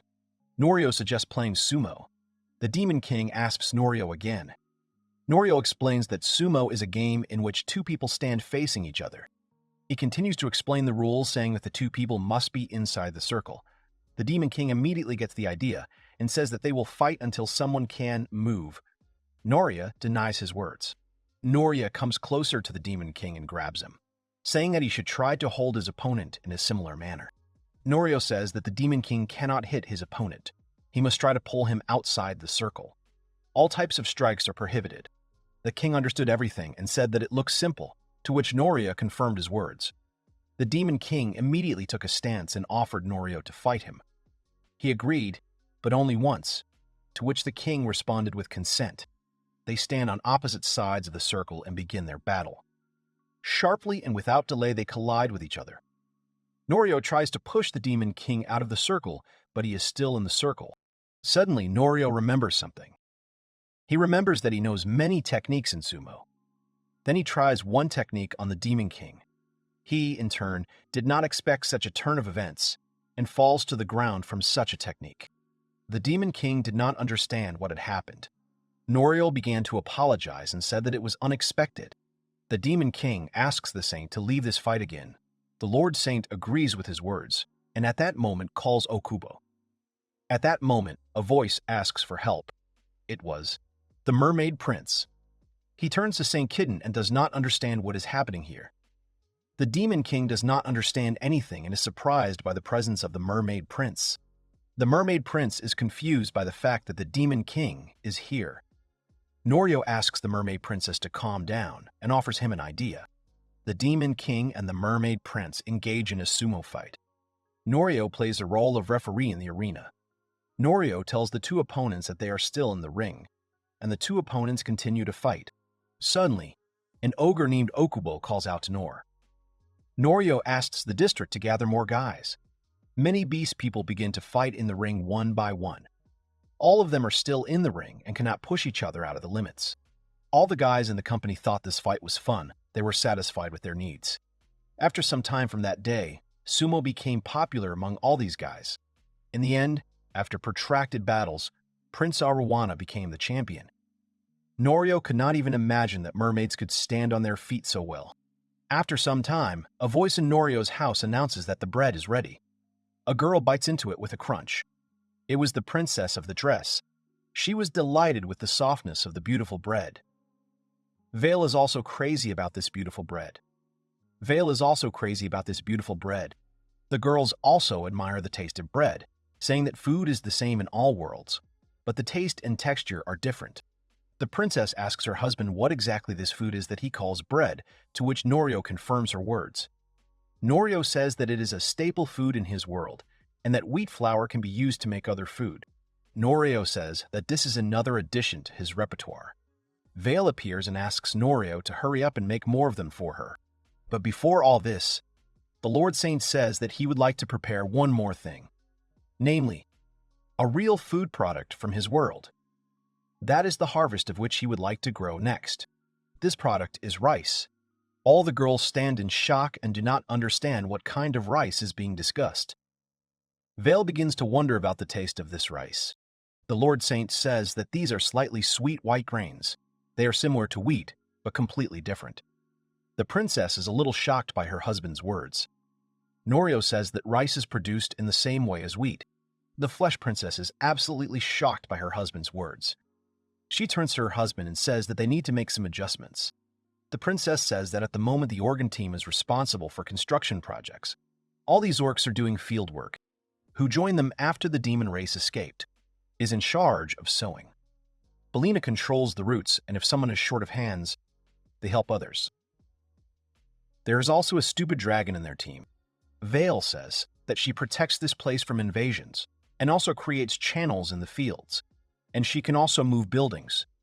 The princess agrees with her words, and says that everyone is busy with their duties. The princess appears and gets furious that didn't they use all that power to prepare the wheat, namely the harvesting of the wheat, grinding, threshing, so it is a labor-intensive process. The girls agree with the princess's words. The princess starts screaming and saying that she is the only one who is doing it. Medicine and fermentation of food. Everyone else is shocked by what they heard from the princess. They realize that they made some mistake. The princess begins to list what she does, namely, preparing fertilizer for the fields, producing meat and soy sauce in the brewery, and also producing yeast and managing the cold storage room. The princess continues to arise and says that she cannot do all these duties on her own. Her husband falls to his knees and bows his head before her, asking for forgiveness. Tears well up in his eyes because he wanted to do a lot of things and didn't take into account the amount of work they had to do. He says that he's a terrible husband. The princess calms him down and says that there's nothing wrong with it since he understood everything. The wolf says that this is all for the sake of good food and asks the princess to be patient for a little while, to which the princess asks Vale to shut up. And suddenly, a voice interrupts the conversation between a princess and Vale. It was the prince of the mermaids named brother-in-law. Noria asks him for forgiveness and says that he is a terrible husband. Brother-in-law does not understand anything and asks the princess to explain, to which he says that after entering into negotiations with the saint, they agreed on selling pickled radishes, so he came to buy them. The princess immediately becomes furious because the brother-in-law was the one who ordered so many radishes. At this point, the brother-in-law tries to calm his sister down. The princess says that their neighbor, the immortal king, loves this radish. Then she asks you and the rest of the team why you like fermented food so much, to which the brother-in-law says that this food is tasty and healthy. Vel says that the bread is also very tasty. The girls confirm her words. They say that there are so many types of fermented food. The girls say that although they are from the demon tribe, they are not strong in pharmaceutical magic. The princess starts to get very angry and says that her work has a terrible influence on people. At this point, her husband just breaks down in tears and asks her for forgiveness. And suddenly, the princess had an idea. The princess says that her brother-in-law arrived at exactly the right time. I came up with a wonderful idea that there are people who can balance her workload, and those who specialize in pharmaceutical magic. The princess asks her brother to bring some people from the Mermaid Kingdom here. The brother-in-law does not understand the meaning of her words, to which the princess says that she will increase the price of pickled radishes. Then the process turns to her dear husband, to which he says that if such a thing is possible, then he is more than for it. After which the Holy Lord turns to his brother-in-law, to which the brother-in-law thinks. The princess begins to beg her brother, as even she wants to try the rice from her beloved and dear husband. Norio is a little embarrassed by the words of his dear wife. The brother-in-law thinks about the situation for a bit, and says that sending the sea inhabitants will be a bit difficult. Norio asks his brother-in-law again. Sharina turns to the Holy Lord and asks him if the mermaids are afraid of the shore, to which Norio at first thought that they hated him, but the dress suddenly began to appreciate it. It is difficult for Shuren to say one thing, but he nevertheless decides. He says that the Princess of the Pei is a real weirdo. And at that moment, the brother-in-law's sister and starting to get angry and arise. She does not understand why her brother-in-law said this so suddenly. Her brother-in-law takes her words into account and says that any normal mermaid considers land a hellish place. The girls also understood everything, because all mermaids are fish. Brother-in-law says that sea inhabitants, as a rule, can live normally on land. In other words, Plotty, who decided to spend her life on land voluntarily, is a rare specimen. Brother-in-law says that thanks to the flesh medicine he can move freely between land and water. Princess Plotty feels great from her brother-in-law's words. However, before this, everything was fiction. There were restrictions on the establishment of side effects for land dwellers, including loss of voice or turning into bubbles and dissolution. Vela appears and says that all the mermaids should remain in the water, that the brother-in-law said that this was impossible and the goods are necessary as a resource for the same diplomacy. Brother-in-law says that until strong medicine appears, most sea creatures will not come out onto land of their own free will. Sherenge continues to say that along with the improvement of medicine, a new system must be created, namely the expulsion of criminals. But the sea, along with the others, is surprised by the words of the brother-in-law. Shoren goes on to say that in addition to the most severe punishment, they use exile as an alternative. Without an antidote, they have no choice but to live out their lives on land in the wild world. Lord Saint and everyone else are surprised and shocked by the brother-in-law's words. The brother-in-law says that for the sea dwellers, the shore will always be hell. The princess is easier than her brother to do something about it because he is the prince of the mermaids. Brother-in-law thinks about the flesh assistants. They must have a high level in brewing potion. However, even if they use the royal command to work with people, being on the ground for such a long period of time, the princess fully confirms her brother-in-law's words and offers him the idea of sending the exiled criminals here. Shoren and the rest of the company are stunned by the princess's words. Shirik starts screaming and getting upset because he can't do this, because the kingdom of mermaids is in debt to the Holy Lord and they can't use his lands as a prison. Allure Flower says that there's nothing wrong with that. Norio doesn't want to put the board in danger. Shoren says that the Holy Lord, as usual, is not afraid of anything. Most likely it is the criminals who will be in danger. Suddenly Vale turns into a dragon and says that everything irritates her and that we burn anyone who comes here. Plotty turns to her brother and says that if he still wants to eat pickled radishes, then he will have to bring 3 assistants. The Princess of Flesh doesn't care whether these assistants are criminals or not, but if they are talented, then she is always glad to see them. The Princess of Flesh says that with her action she will bring them to heaven. Her husband begins to apologize for driving her into a corner. After some time, Shuren finally brought assistants. In front of Norio stood 3 girls who were half naked. Vale does not understand whether it is normal to have criminals under his command, to which Norio says that this is not normal at all, clears his throat a little, and apologizes for disturbing the Lord Saint. He introduces all these girls again. Don't say that the one on the right is a pufferfish, the one in the center is an anglerfish, and the one on the right is Gararufa. Norio does not understand why the brother-in-law brought the girls.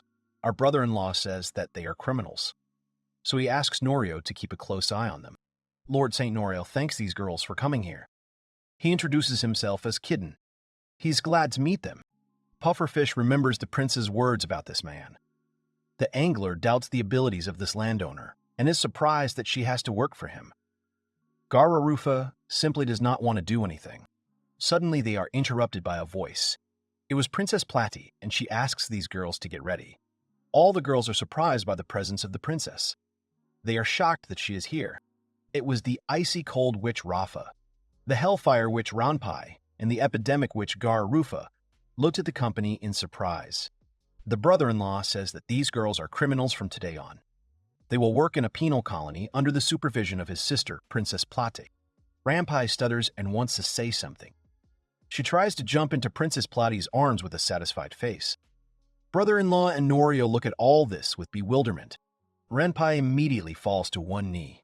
She hasn't seen Princess Platy for a long time. Brother-in-law and Norio look at what is happening in surprise. Ranpai can't believe that she will be serving the princess again. Pei. Tears are welling up in her eyes. She tries to hold them back. For Ranpai, this will all be the height of bliss. She couldn't hold back her tears and burst into tears in front of her. The girl asks the company that this Ranpai is the criminal. The brother-in-law confirms her words. This trio is known for its bad reputation in their country. Rafa smirks and says that Ranpai is only famous for his clinginess to the royal family. Then Rufa interrupts her and says that Rafa is also in love with Prince Arowana, which is why she came without fail.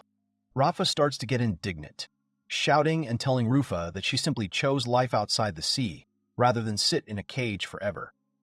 Rufa thinks about it and responds sarcastically to Rafa's words. Norio realizes that these girls do not get along very well with each other. Rufa doesn't understand what they should do. Ranpai vows to serve the princess. Pay until her body turns to dust. She will gladly destroy humanity using all her power. Pei does not understand who and when asked her about it. Rafa asks them again. She is already ready to help in the destruction of humanity. Platy says that their idea is cancelled, so they can moderate their ardor. Norio asks Shuren what crimes the three of them committed. With some bewilderment, Shuren will nevertheless tell the story. He says that in the land of the mermaids there were 6 magicians who used beastly potions, for which they were called the Crazy 6 Witches. Shuren brought only 3 of them here. Norio and the girl next to him ask Shuren's words again. He says that he will first tell the story of Rafa. This girl can notice the flow of mana at the bottom of the world's oceans, and also she tried to create a way to artificially control this mana. The girl thinks that there is nothing wrong with this. Shuren adds, and says that if Rafa could control mana, she would use all the water sources and destroy all the people and demons. Norio is scared by Shuren's words. Brother-in-law adds that Rafa is not only an extreme radical, but also a master of her craft, which is why she had to be thrown into prison. Norio understands everything that is happening. Then he asks about that girl with glasses. Brother-in-law says that it is Gara Rufa. She's also a terrible criminal. Norio is a little shocked. Rufa originally had a lot of authority as a specialist in the mermaid medical community. Norio admires her a little and says that it's great to be doing things like that. Brother-in-law says that Rufa once put forward a rather strange theory. Suddenly, Rufa herself interrupts him. She is a little disappointed, saying that no one understands the charm of her experiments. Rufa speaks enthusiastically about his theory that some diseases are caused by small invisible creatures. Brother-in-law does not understand and will never understand such enthusiasm of Rufa. Norio guessed what invisible creatures Rufa was talking about. Namely, she meant microbes. Norio thought for a moment and remembered that the princess, Platy, was also very surprised when he told her about yeast and fermentation. Rufa starts screaming and asking to listen to her carefully. She says that the body, having remembered these little creatures, is then able to resist them. Norio notices and says that Rufa means an immune reaction. Rufa continues to talk about his crazy theory that if you collect blood from someone who has survived the disease once and inject it into someone who has had it more, then their body will be able to resist. Norio realized that Rufa was talking about a blood transfusion. Shuren exaggerates a little, saying that if a person's blood is injected into another, he can end his life. Rufa appears and does not understand Shuren's contradiction. For Norio, Rufa's explanations are understandable, since he came from another world. Then Norio asks about that girl who was sitting on her knees in front of the princess. Pay up. Brother-in-law says that this girl is also a problematic element. Shuren says that this girl was originally one of those who served in the king's personal guard. Norio appears and asks Shirin why such a person was put behind bars. Brother-in-law says that it's all about his sister, or more precisely, her unmarried status. He says that when the proposals for a political marriage began pouring in from demons and humans, the mermaid's opinions were generally divided. Shirin says that at one point, one aristocrat from the mermaids from the neutral opposition opposed the very fact of marriage. With this proposal, he addressed directly to Shirin's father, the king of their country. Brother-in-law quotes the words that there is no risk to be taken if the engagement suddenly falls through. As soon as time passes, they themselves will back off. It was a rather unperturbed statement. In-law says that the aristocrat then said something that shouldn't have been said and continues to quote him, that anyway, the princess doesn't know anything except her medicine. It doesn't matter who she marries, she still won't be able to cope with the role of a wife. Hearing all these words, Ranpai fell into a rage, and with an angry face beat that aristocrat right there on the spot, leaving not a drop of living space on him. At this point, Shirin's story is interrupted by Pai, which frightened Shirin at Ranpai's sudden appearance. She says that the incident was not her fault. According to her, it was all the fault of this aristocrat who insulted Placia. The brother-in-law tells Norio that Ranpai does not admit her guilt, so she was thrown behind bars to cool her ardor. The brother-in-law asks for forgiveness for bringing these abnormal girls, to which Plati says that nothing can be done about his actions now. Norio turns to Plati and asks her if she will be okay. She is embarrassed, happy, and delighted that Norio is worried about her. Her brother-in-law, with an unperturbed face, says that she will be okay. Plati angrily confronts Shirin, saying that he shouldn't have been responsible for her. Shirin then wants to tell Mr. Norio one thing. In fact, the princess. Plati is one of the crazy 6 witches. Norio begins to worry about her, but she does not remember her crimes. Her brother-in-law says that Plati is the worst of the witches. She caused the emergency with the help of forbidden medicines, and also, no one can object to her because of her attitude towards the royal family. Because of all this, Plati was nicknamed Crowned Witch. Norio realizes that his wife turned out to be a witch. He thought about this thought, which did not give him peace. Brother-in-law leaves all matters to Plati, saying that only she can pacify one of the 6. Plati asks to rely on her. Plati was delighted by this event, because now she will have much less work. Brother-in-law, Norio, and the girl look at her admiration with bewilderment and surprise. Ranpai says with admiration that now she will serve the princess again, Pei. She says that this place is literally heaven on earth. Rafa thought about Ranpai's words and asks what kind of place this is. Norio says that the owner of this place is a guy named Kidden.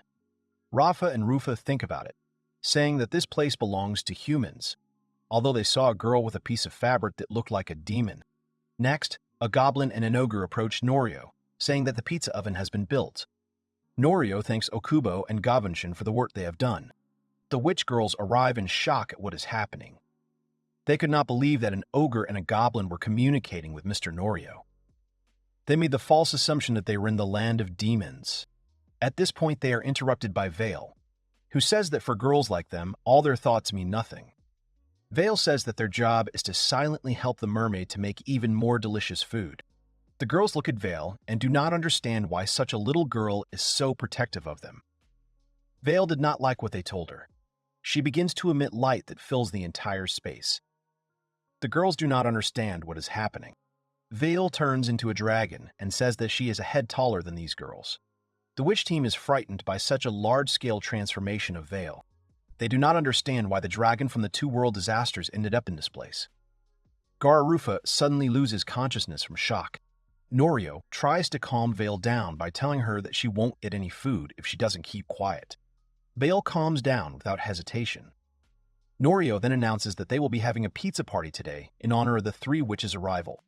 Vale doesn't know about the existence of pizza, to which Norio explains to her that she will know what pizza is when she tries it. Rafa doesn't understand who this guy is. Plati says that this guy is her husband. Ranpai and Rafa, hearing Plati's words, stand in a stupor. They are very surprised and shocked. Then Ranpai loses consciousness and falls to the ground. Suddenly, Rafa heard a voice. At that moment, she turns around and sees a living skeleton in a robe and hat. who thanks them all for inviting them to the party for newcomers. Rafa says with a convulsive voice that this is the immortal king. She is very shocked that two world disasters have gathered in one place. Following this, Rafa also loses consciousness and falls to the ground. Plati says that until these girls wake up, they will not start the party. After some time, the ramp opens her eyes. She was lying on a cozy bed. She suddenly jumps up from the bed. Her friends were already waiting for her. There is a quiet silence in the room. The building is decorated in a beautiful wooden style. Rampai doesn't understand where she is. Rafa says that they are in a strangely built house where it smells very nice and also a very soft bed. Rampai begins to remember that it seems that Prince Arowana brought them to the surface to work in the penal servitude. Suddenly, one of the maids, namely Belina, unexpectedly enters their room. The girls look at this girl in shock.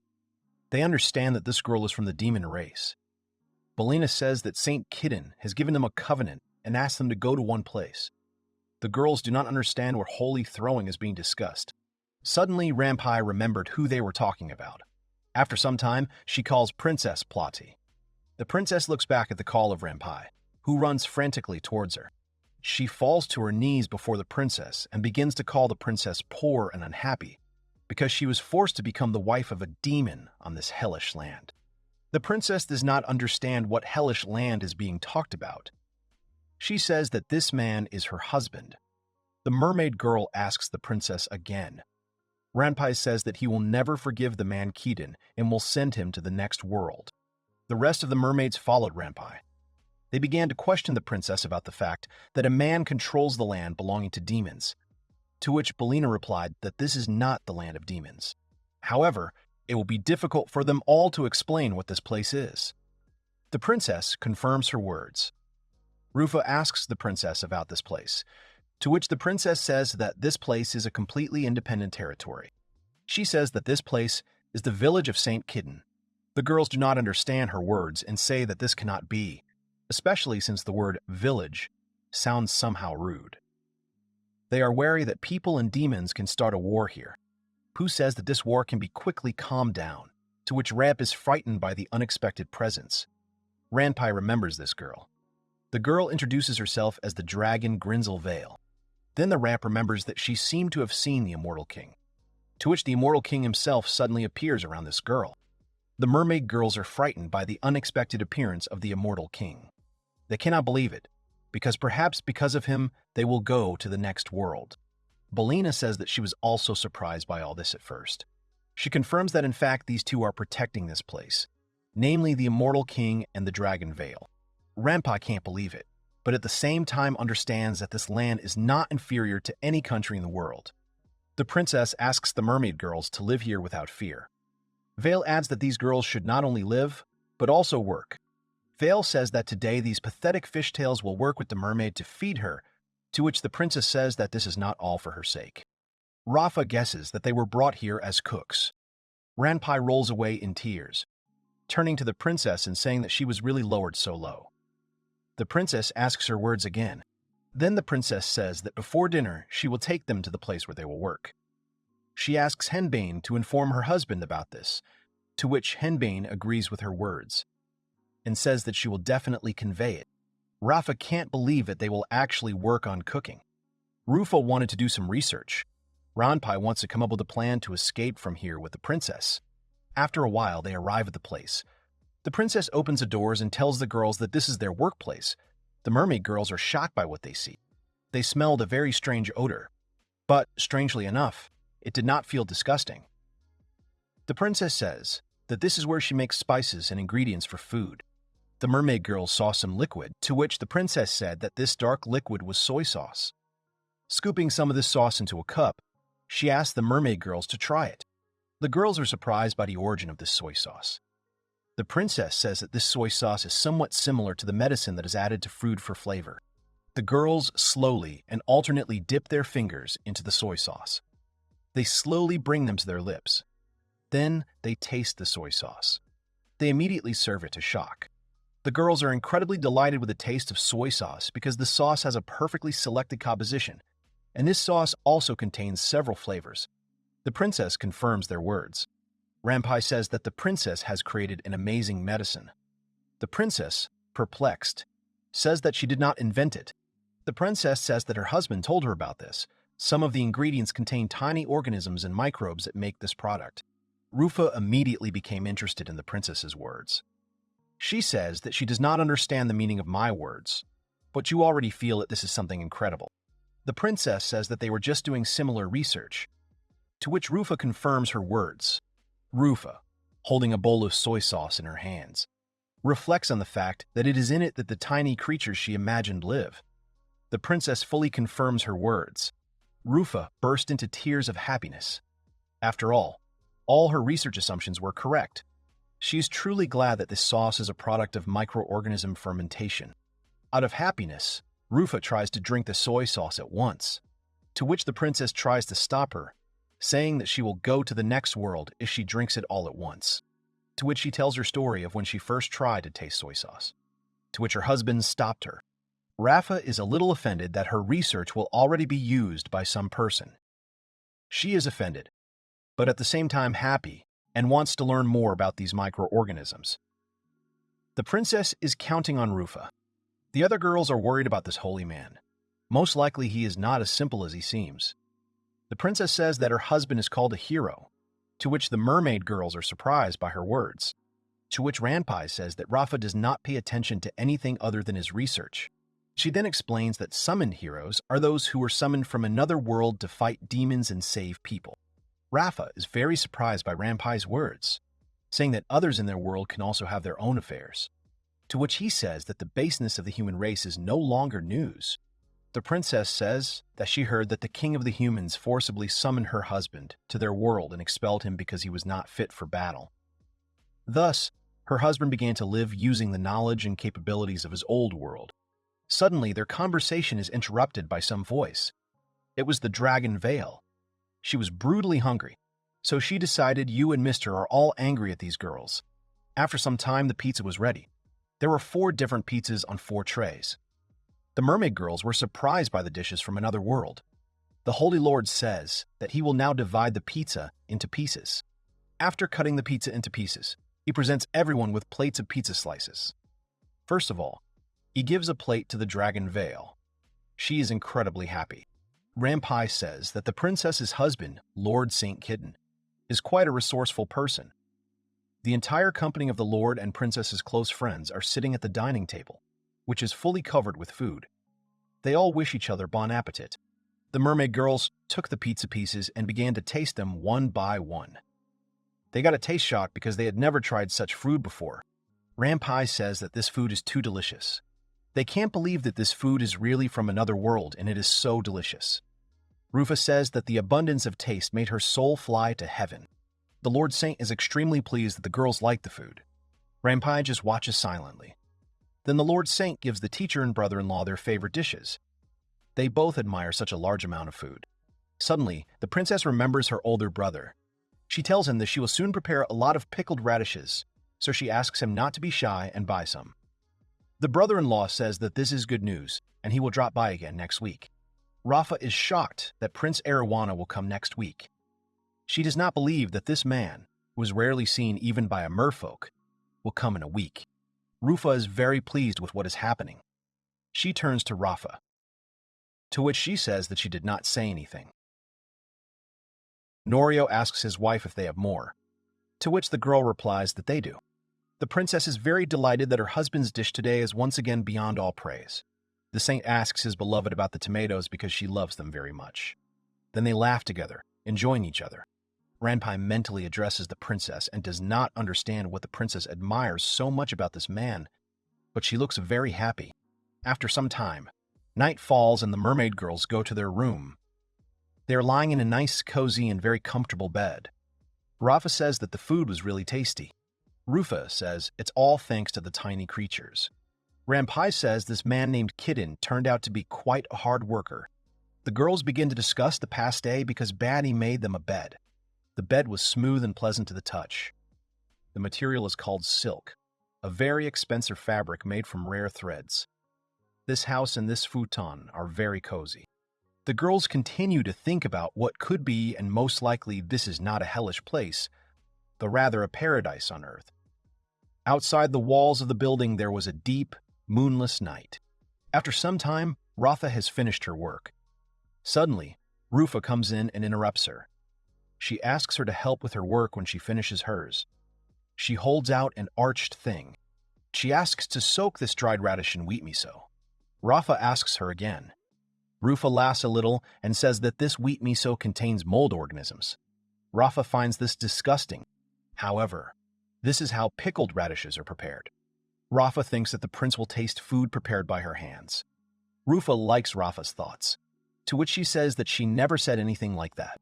Rafa asks about Ranpai's disappearance, to which Rufa says that she went hunting with the orcs. After all, she likes physical exercise. After some time, Ranpai walks along a path with two orcs. Ranpai noticed something out of the corner of her eye. Suddenly, a wild boar jumps out at the command. Ranpai resolutely prepares to strike. The wild boar gets closer and closer to Ranpai, after which she cuts it into two parts with a quick and sharp blow. The orcs rejoice and are happy. Ranpai says that for her, the royal knight, this is a mere trifle. After some time, night falls. In his room, the Lord Saint discusses these three mermaids. The princess says that they really help her out. She says that not only did they help her husband, but they also worked well with the juices and goblins, which allow them to finish the radish field faster. The husband says that now they have seedlings that only need to be planted. And after they sprout, they will be able to make rice from his world. The Holy Lord says that cooking rice has a special meaning for him. The princess turns to her husband, to which she does not receive a clear answer. She becomes lost in her thoughts and begins to rejoice. She says that they simply had to cook this rice as quickly as possible, to which her husband confirms her words. After some time, the field for planting rice was ready. There were rice sprouts in special boxes. The mermaid girls do not understand what to do with this. They heard that today they will plant some sprouts. Rafa asks about planting rice, namely that they need to be planted directly in the water. The princess fully confirms her words. Rafa asks for mercy because she will stain the clothes that Batemi made for her. Batemi thanks her and says that these clothes are intended for field work. Rufa says that, having exiled the saint, this rice is one of the fermentation components needed to make sake. She is sure that this drink will be very tasty. She thinks that Prince Arowana will also be very pleased. Rafa says that this is what they are here for, and she is looking forward to this rice. Rufa is very happy because she will be able to work together with the product of defeat. Ranpai turns to the princess and says that she cannot allow the princess to get dirty, so she asks to give all the work to her, because for her sake, Ranpai will go through water and fire. Vale will also have to work, although she does not want to. The princess turns to her husband and asks him to show them how to plant rice correctly. He tells them to take 3 or 4 seedlings and hold them between their thumb and forefinger. Then he tells them to plant these seedlings in water in this way. Everyone else agrees with his actions. The princess announces a rice planting tournament for all the villagers. They all step into the water one by one. Rufa is a little worried because the cold water gives her goosebumps. Renpai is surprised because Rafa is doing her job very carefully. The maid girls help the rest of the team by bringing them new seedlings. All the villagers gradually plant the seedlings in the water. The mermaid girls and the dragon veil also take part in planting the rice. Ranpai. She is excited about something. The mermaid girls express their dissatisfaction because this work is somehow more difficult than they could imagine. Ruva's legs can't take it, and Ranpai's lower back hurts. The servant girls are also outraged that this work is harder than working in the fields. One of them can no longer stand it and falls face down into the water. Finally, she would like to make a couple more dresses. A saint runs up to Betami to help and asks about her health. Vale looks at what is happening and says that they are weaklings after all. The princess asks her if she is tired, to which Vale says that she's a dragon and even in human form her strength remains the same. Vale notices that the princess is not tired either, to which she says that unlike others she has strong legs, and besides, she is already used to this work. Vale suggests to the princess that they hold a competition to see who can do it faster, to which the princess smiles and says that she is not going to lose to a girl who only sleeps and eats. Both girls are determined and ready to win. The rice planting competition begins. The girl immediately takes off and starts planting rice quickly. Lord Saint Kitten doesn't understand what's going on. The mermaid girls are simply surprised by what they see. These two have dealt with one strip in a jiffy. They have perfect rice placement, and they are surprised by the strong work and say that this is the highest skill. At the moment, the princess is the first in the landing. Not far from her is the dragon. The princess suddenly ran out of seedlings, and she asks someone to bring her more. Renpai immediately takes the seedlings in his hands and hurries to present her with the seedlings in due time. And suddenly, unexpectedly, Veil pushes Renpai, causing her to lose her balance. The other mermaid girls are surprised by what is happening. Renpai is quite far from the princess. The princess is shocked that their field is in a slightly battered state. Renpai says that she is fine. However, she is surprised that even in human form, Veil has dragon strength. Renpai says that she underestimated the fieldwork. She turns to Princess Plotty saying that the strength of her human legs is simply incredible. Renpai says that hard work is the foundation of training. The princess says that may be true, but she's not doing all this for the sake of training. Veil appears and says that it is all for the sake of eating delicious food. Veil and the princess dream of the taste of rice. Renpai understands that this is all for the sake of food. The princess motivates everyone by not saying that today they must completely cultivate the entire field. Thus, thanks to the fact that everyone worked, they managed to finish everything in one day, and thanks to the magic of the princess's products, the seedlings grew in 1 month. And finally, after some time, the rice was ready. The whole company of close and dear friends of the Lord Saint looked in surprise at the ready steamed rice. The saint says that rice can be eaten at any time of the day or night. Veil is eager to taste the rice and begs her master to let her taste it quickly. The princess appears and says that the rest should be tasted by the husband first. The maids say that the princess tried with all her heart to make the rice grow faster. The saint asks the girls again, and they confirm his words.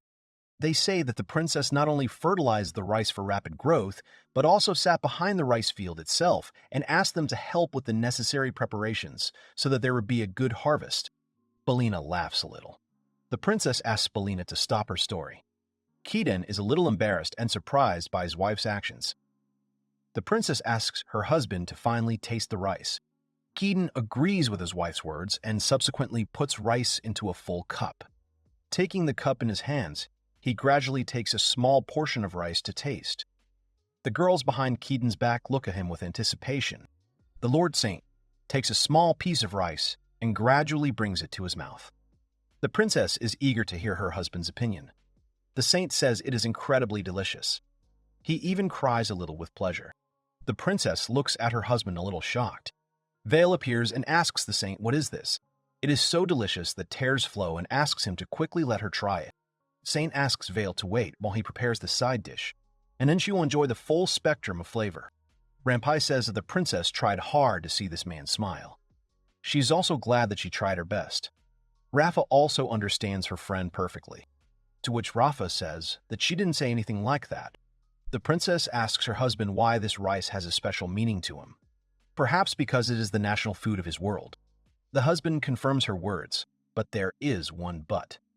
He also wanted to thank everyone who helped him. He turns to his wife and thanks her for helping him. Norio turns to Hephaestus and asks about her health, because it is thanks to her that he lives here and enjoys life. He apologizes for being late and hands her the onigiri with gratitude.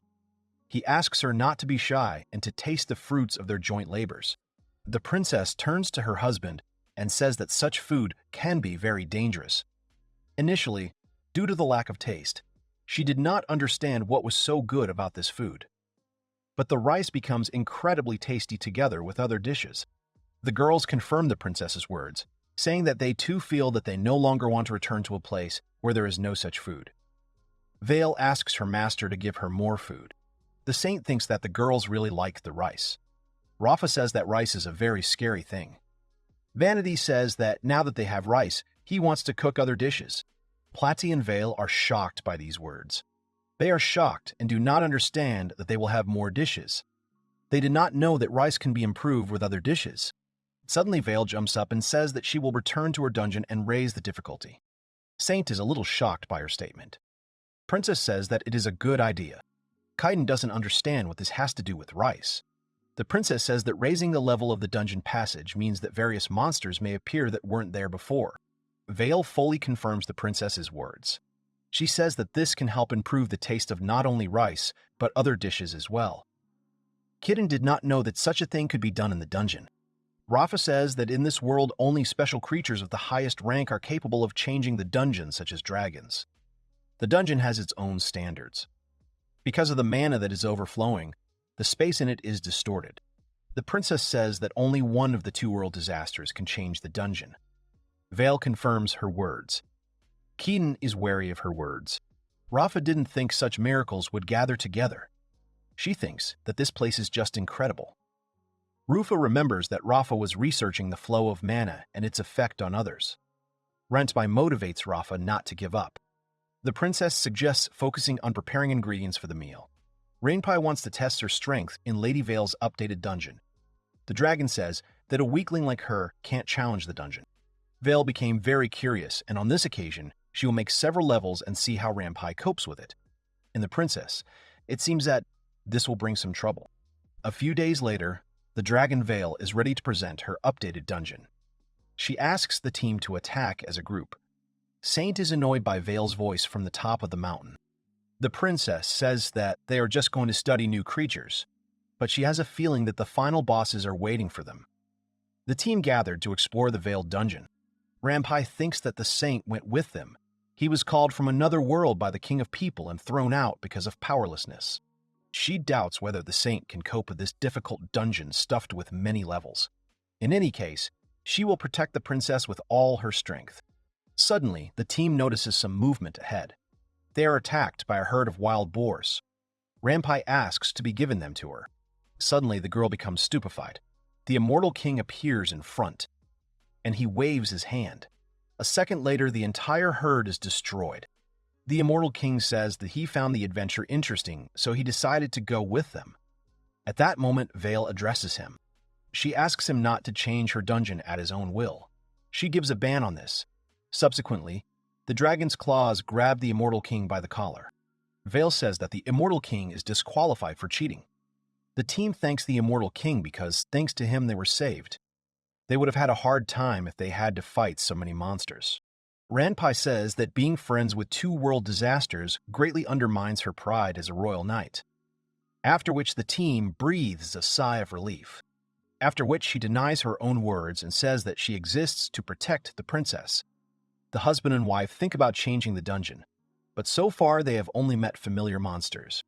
Vale tells them not to worry and says that they are now in the old zone. She says that it will be problematic if the old monsters disappear. The new zone will be waiting for them further. After some time, they reached some clearing. The princess asks her dear husband to be careful. They understand that there is someone near them. Renpai says that he senses strong monsters nearby. Suddenly something appears behind Renpai. They don't understand what's happening. Something attacks them jumping out of the tall grass. It was spinning pucks. Keaton thinks that these pucks look like UFOs. These flying UFOs are heading towards them.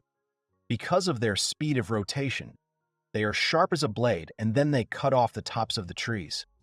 The team managed to dodge. Kaiden says that it is a UFO and then deciphers that it is an unidentified flying object. Renpai says that she can handle this herself. The princess says that she shouldn't be underestimated because she has the power of a crowned witch. Renpai says that he will do everything he can to help her. Kaiden was a little scared, but still wanted to help them. He took the sword in his hands and stood in a fighting stance. Renpai, noticing this, said that the sword should be held on the other side. Renpai takes the bag in her hands and says that first they need to stop their breakthrough. She pulls the clasp with her teeth and then throws the bag into the air. This bag gradually begins to glow near flying objects. After which, an explosion of incredible power occurs. The princess remembers that the Renpai use potions that can explode. The saint understood why she is called the Witch of Hellfire. The girl is proud that she was able to defeat them, but then suddenly falls silent. She sees and understands that there was no damage to these flying objects. Vale boasts of their strength. Vale says that these are turtle-shaped monsters. The hardness of their shell is the strongest among monsters. Renpai comes closer and says that these turtles can be simply turned over and thus incapacitated.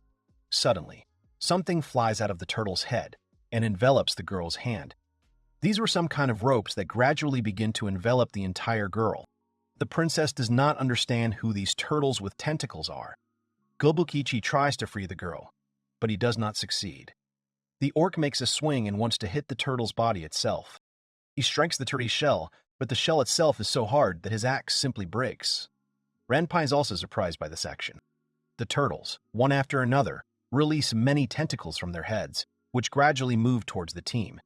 The princess asks her husband to sort this all out, to which he immediately agrees. The turtle's tentacles gradually tied the girl around the neck. The saint makes a swing and then delivers a crushing blow to these tentacles. The tentacles fly apart in different directions. The tentacles fly apart in different directions. The saint himself is shocked by his actions. After which the Holy Lord inquires about Renpai's health, to which she says that she is fine, and some smoke comes out of the turtle's head. The princess takes one of the turtles in her hand and notices that the sharp tentacles were their weak point. Vela confused as the team defeated these turtles. However, these monsters that she created are some of the weakest. Further, the team will face even stronger opponents. Anna asks the team to proceed to the next level. The orc says that these skulls can be used as armor and shields for other goblins and orcs. Saint confirms his words. Vale asks the team not to keep her waiting. The princess appears and says that they just came to study new monsters. Renpai says that more and more powerful monsters will await them further. The princess says that everything is fine. She says that her husband is stronger than both the world's calamities. She says that he is the strongest in this world. Renpai is bewildered. She doubts the princess's words. She can't believe that the princess's husband is the strongest husband in the world. She doesn't want to lose heart and will find a new goal that suits her. The team decides to take a little break. The team made a break at one place in the forest. Renpai is surprised and says that she never expected that the Holy Lord would surpass the immortal king and the dragon in strength. There is still one thing she cannot understand, which is why the human kingdom banished the Holy Lord despite him possessing incredible power. The Holy Lord says that he really doesn't have any fighting skills. It's just that at a certain point, a god gave him a gift so that he can fully unleash the capabilities of everything he touches. Besides, this lord has a sacred ball. Renpai is very surprised by the saint's words. Kiden says that therefore he is not so special. Renpai says that the power of the saint is very useful. Princess Plati married such a beautiful man. Even if demons or people decide to attack the princess, the entire mermaid kingdom will be safe. The sun was shining brightly in the sky, causing glare in the eyes. The princess says that the landscape around has not changed much, but on the contrary, it has become even hotter. Suddenly, the dragon's voice interrupts all the princess's thoughts. Vale says that the next scene is called a scorching hell, and the monsters for which these conditions are most suitable will attack them. Some creatures appeared in front of the team. It was a pack of wolves with manes like fire. The team immediately became wary and everyone took up fighting stances. Vale says that this is the most dangerous of all the four-legged monsters here, namely the hyenalicans. These are strong, agile, ferocious monsters, and in addition, they only get stronger when they are hot. Vale says that theirs is a win in endurance so they can't escape. She turns to Lord Saint and asks how he can fight back against these wolves. At that moment, the wolves attack Lord Saint. The princess and Renpai are also interested in this question. Suddenly, their facial expressions change and they are in great bewilderment. All the wolves rolled on the ground like obedient dogs. They don't understand what's going on here. But suddenly, the immortal king's voice says that the hyenalicans have sensed the power of the Holy Lord. These wolves looked at the Holy Lord sweetly. They didn't even try to attack him. Moore's Saint begins to pet these regiments as if they were his pets. He is a little indignant, but at the same time happy. After some time, the team still passes through the scorching hell. All this time, the wolves calmly follow the team. They did not even try to stop. The voice of the immortal king says that wolf-like monsters create a strict hierarchy to form a pack, and so the wolves recognize the Lord Saint as their leader. The wolves just look at the Lord Saint sweetly. Lord Saint is confused and looks at them happily. Saint says he never thought they would like him so much without using his own gift. Renpai notices and realizes that this is a high-level dungeon. The princess says that this could all be problematic. Vale asks her to praise him and says that even more terrible monsters await them ahead. Taking the wolves with him, The team continue to explore the Veiled Dungeon, and then they get to a place completely covered in snow. The princess does not understand why it is so cold here. Veil says that this is the last point of her dungeon called Freezing Hell. The princess wants to go home. Suddenly, the Lord Saint turns around. The whole team also turns around and sees a monster standing behind them. It was a bear of enormous size. He stood on all fours and looked at the team with ferocity. The presence of the bear frightens the Holy Lord. The girls say that this is exactly the same enormous power that they felt when they first entered here. This monster is a head taller than those they met earlier. The princess asks her husband to leave this place. The crumpled one says that this monster is strong, and he would like to avoid senseless destruction. The Lord understands that even he cannot escape from him, after which he turns to his teacher. The voice of the immortal king says that this bear also understands the full power of the Holy Lord. He is a warrior who only knows how to fight. The voice of the immortal king says that it is the fate of the bear to challenge the one who is strong. Then the bear roars and begins his attack. The bear runs furiously on the Lord Saint. And suddenly from behind the Lord's back appear wolves, who in response attack the bear. They envelop the bear from different sides. These wolves are sure that this is how they show devotion to their master. The saint says that he can't help them in any way like that. Then he asks Ranpai to deal with it. She runs, drawing her rapier. She won't let the bear attack the team. With sharp and quick movements, she cuts the bear's legs. The bear growls furiously from the pain. Unable to stand on his feet, this bear falls to the ground. Ranpai says that the tendon in his paw has been damaged so he won't be able to move. The saint thanks Mrs. Ranpai. The team wants to go home. Their friend is interrupted by Veil's voice. She asks them to stand still and says that she will not allow everything to end like this. The bear lies unconscious. Holy cries to the girls and the rest of the team to stop. He turns to his wife and asks her about the ointment he asked her to take. Plotzi and Ryanpai are a little shocked. The saint is going to use this ointment on this bear. Ranpai says that if they leave the bear alone, he will simply disappear. But if his enemies test his mercy, it will make him very angry. The voice of the immortal king wants to turn the bear into mana. The Veil asks the immortal king not to do as he pleases. The saint turns to the teacher. Keaton doubts his thoughts. He wants to save this bear because he is sure that it did not come here to attack them. Most likely, the bear had some purpose. The princess has no other choice but to give the ointment to the Holy Lord. Keaton asks for forgiveness from Ranpai because she put so much effort into protecting them. Ranpai says that Lord Saint is too soft. She cannot believe that this man can protect the country and the princess. Lord Saint prepares for his actions. Keaton asks Mr. Bear to take care of himself a little more, because that way he will be able to live longer. The bear does not react to the words of the Holy Lord. All these actions angered the Dragon Veil. She does not understand why the team went against her rules. She says that she has nothing left, except to use the last resort, after which Valsama appears in the battlefield and says that their opponents will be herself. Ranpai is shocked that the final boss will be a dragon.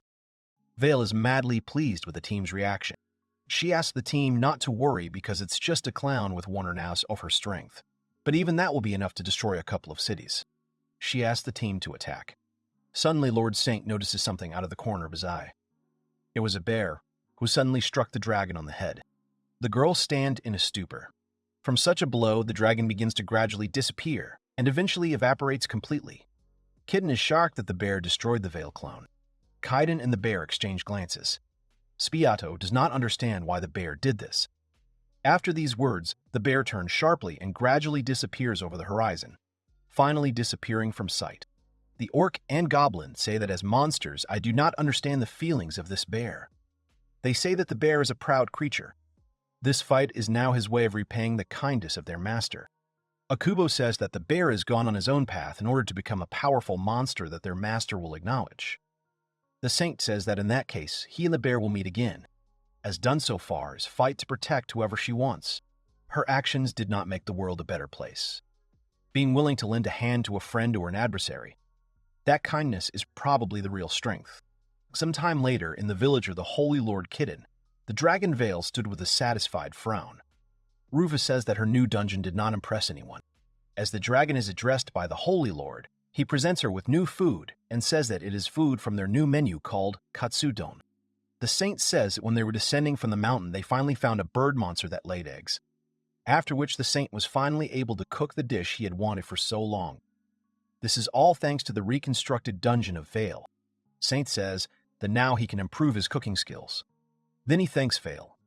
Vale just melts with happiness, and her face and eyes start to shine with joy. She's a little embarrassed. Spiato asks the whole company to come to the table, because the food is already served. After some time, a rather strange exclamation is uttered. The whole company is surprised by the new and unique taste. The saint says that in this way, during the exploration of the dungeon, the team was able to obtain his long-awaited eggs. Going outside, the saint says that their settlements are becoming more and more lively. The saintly lord is interested in the future. He does not know what will happen to their settlement in the future. Then, in another place, namely in the forest, some events occur. Two unknown people in hoods are discussing something. They have no idea what is going on here. They cannot believe that there is a village in this place. This whole team of people were sitting on the branches of trees. One of the people says that she must see everything with her own eyes. Namely, as the head of this gang of thieves, Aileron. One wolf was named Pochi, the second Pez, the third Khan, and the fourth Taro. O Holy Lord throws some kind of bandage and tells his wolves to fetch. The Holy Lord says that these were the wolf monsters he encountered in the Veiled Dungeon and that they came to live with him. He pets one of the wolves and is touched by its beauty. Lord Saint says that Pochi and the others are exterminating pests and driving away stray monsters from the dungeon. But there is one small problem. The wolves are fighting again over a mouse they caught. Siviato thinks that there is not enough food for the wolves. Suddenly an idea dawns on him. After some time, he is preparing meat. Vale comes up to him and asks what he is doing. The saint says he wants to cook dog food. This food will serve for his wolves. Vale is unhappy that the wolves eat their food too. Vale says there is nothing funny about it and breathes out some flame from her mouth. She says she will deal with those wolves herself. Saint says there is no need for that, and those wolves already belong to their family. Vale is still dissatisfied. Saint draws his sword. It's time to grind the ingredients. The saint admires his amazing ball because it can cut food to a microscopic level. Vale is a little upset that the saint is being treated improperly with her unholy greatsword. She can't forgive Lord Saint. Because of her displeasure, she's going to eat that dog thing. There was dog food prepared in a small barrel. Lord Saint says that he took care of his dog's health and removed excess fat. Nutritional balance is very important, so he also added some vegetables. Lord Saint had one more question. Would the dogs like the food? His fears were proven wrong. The dogs really liked his food. Suddenly, he was distracted by a voice. It was Vale who had transformed into a dragon and asked to give her some of this food too. Spartzbatu couldn't do anything about it and asked Vale to return to her original form and stretch out her hands. He pours her some dog food. Vale looks at her palms full of dog food with happy eyes. She immediately pounces on the treat. She chews the dog food carefully. She says that the food may be nutritious, but it tastes more like animal food.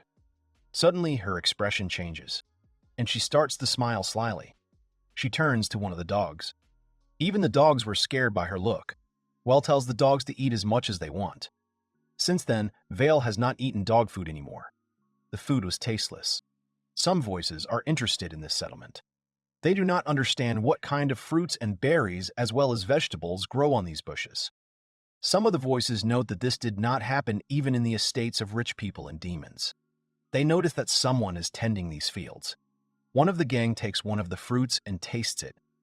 This guy asks his boss to taste this fruit, and he feels like his cheeks are numb. These fruits have an incredible taste. The boss is going to try them too. Suddenly, something dawns on her. She doesn't understand what aroma is hidden behind this wonderful fruit. It's too tasty for her. One of the boss's servants says that the territory is being followed. She noticed several more houses with mysterious architecture and gardens. This village looks more like a farm. This is especially confirmed by the mysterious harvest. The group assumes that aristocrats live in this place, and if this is true, then it is not surprising for them that these fields are located in the middle of nowhere. The guy from the group doesn't know what to do with all this, to which the boss replies that most likely there should be treasure hidden in this territory. If they miss this golden opportunity, it will ruin their reputation as successful thieves. The boss introduces himself as Thunder Freezers, and they will clean out this mansion and also take all the valuables. Suddenly, the boss notices something. One of the Lord Saint's dogs is looking at them from the bushes. Meanwhile, in the building itself, the servant girl is creating magic circles in the sky. She was actually checking the waypoints. There's nothing normal about them. Belina says her job is to maintain the waypoints for His Majesty the Demon King and the Demon Queen, Miss Astris. She says that this job is completely worthless because she only managed to sing one song. Because of this, she helped everyone and everything. She previously worked under the Demon King before moving here. Now part of the work is taken by 3 mermaids who work in those areas where there is a shortage of labor. Because of this, her workload has been greatly reduced. Recently, the servants have had too much free time. Clenching her hand into a fist, she says that this is very, very bad. She falls into thought and says that if this continues, she will lose everything and be left without a job. She decides to do something about it. She asks Lord Saint to give her a job. She searches for Lord Saint all over the mansion and eventually finds him. Lord Saint was making pottery at the time. The servant interrupts him and does not understand what the Holy Lord is doing. He says that he is making a pot, namely, make a bowl out of clay. He says that since the dishes they have are made of monometal, he thought it was high time to get some real pottery. The servants finally realize that they have been dining on dishes made of precious metals. The saint says that hand molding takes a lot of time and therefore thinks that the pot needs some reconstruction, so he rotates it. Suddenly, something dawns on the servant. Belina is eager to help the Light Lord, to which he greatly appreciates her zeal, but adds and says that this is very labor-intensive work. The servant says that the Holy Lord can still use her. Belina says that, in fact, she also has psychokinesis. Afterwards, if she gives magic to a pebble, it will start to move. At least that's the only magic she can do on a single pebble. She places the pebble on a rotating machine and then sets it in place with clay. She says a prayer. With his arms outstretched, the forward rotating machine begins to spin. The Holy Lord is pleased with the work of the henbane. The machine begins to spin. Then more and more, after which the clay that stood on this machine flies into the face of the Holy Lord. Lore of the Color asks henbane to slow down a bit, to which she apologizes. Lord Saint remarks that henbane is working hard, to which she says that she is not. She says that she works really hard, but as a result, she is not as good as his girlfriend or others. She says that she constantly needs help because she does not want to be left without a job. Lord Flower says that there is nothing to worry about and thanks her for helping with the pot. Henbane says that now the pot has turned into a pancake and she could not do anything else. Lord Saint asks henbane to solve everything together. She is happy with his words. After some time, they get a dented cup. Belina wants to break this cup, but Lord Saint stops her. Anna says that the first pancake is always lumpy and asks her not to be upset. He is sure that something can still be done about it, to which henbane says that he should not support her so ardently. A friend distracts them with some voice. The wolves barked like crazy, so they ran towards their cries. It was a group of thieves who were caught and tied up. Lars asks Okubo to explain. He says that they caught a group of elven bandits on their farm. Elves were like demons. Throughout history, they evolved separately. Lord Saint thought they were allies of his servants, however. She says that elves do not interact with humans or demons. The servants heard that there were numerous groups of Elysian bandits who were stealing left and right indiscriminately, thereby gaining a bad reputation among people and demons. Most likely, they have a shelter where no one can penetrate. That is why they are so difficult to catch. The saint appears and says that most likely they live in the mountains. These places are quite isolated from the world. He turns to a group of thieves and says that they must have been surprised when they found their farm. The boss turns to the Lord Saint and asks who they are, to which the saint says that his name is Saint Kidden, and this is the place where Saint Kidden settled. Some of you are whispering and noting that this Kidden is a human. They do not understand why he is accompanied by a demon. And they also do not understand that all the other inhabitants of this village are monsters. Lord Holy, you understand that these thieves are still confused. He turns to the orc and asks what they did. The orc says that they stole tomatoes from their farm. Another girl's voice interrupts the orc's story. The princess and the dragon come to the noise. They are furious that they ate their tomatoes. Vale immediately turns into a dragon and says that they deserve to be destroyed. Spada understands that Vale can no longer be stopped. The princess says that this is their problem. If they do not allow them to leave unpunished, then there is no guarantee that this will happen again. Vale addresses the thieves and says that they must execute them so that everyone knows what will happen if they invade their property. The group of thieves are in shock and great fear. They start crying and asking for forgiveness, saying that they will end their career right now. Belena's friend remembered something. She says that she saw this group in the archives. This group is aimed only at rich celebrities and traders. The aristocrats they hunted were usually corrupt, lining their pockets with taxes and bribes.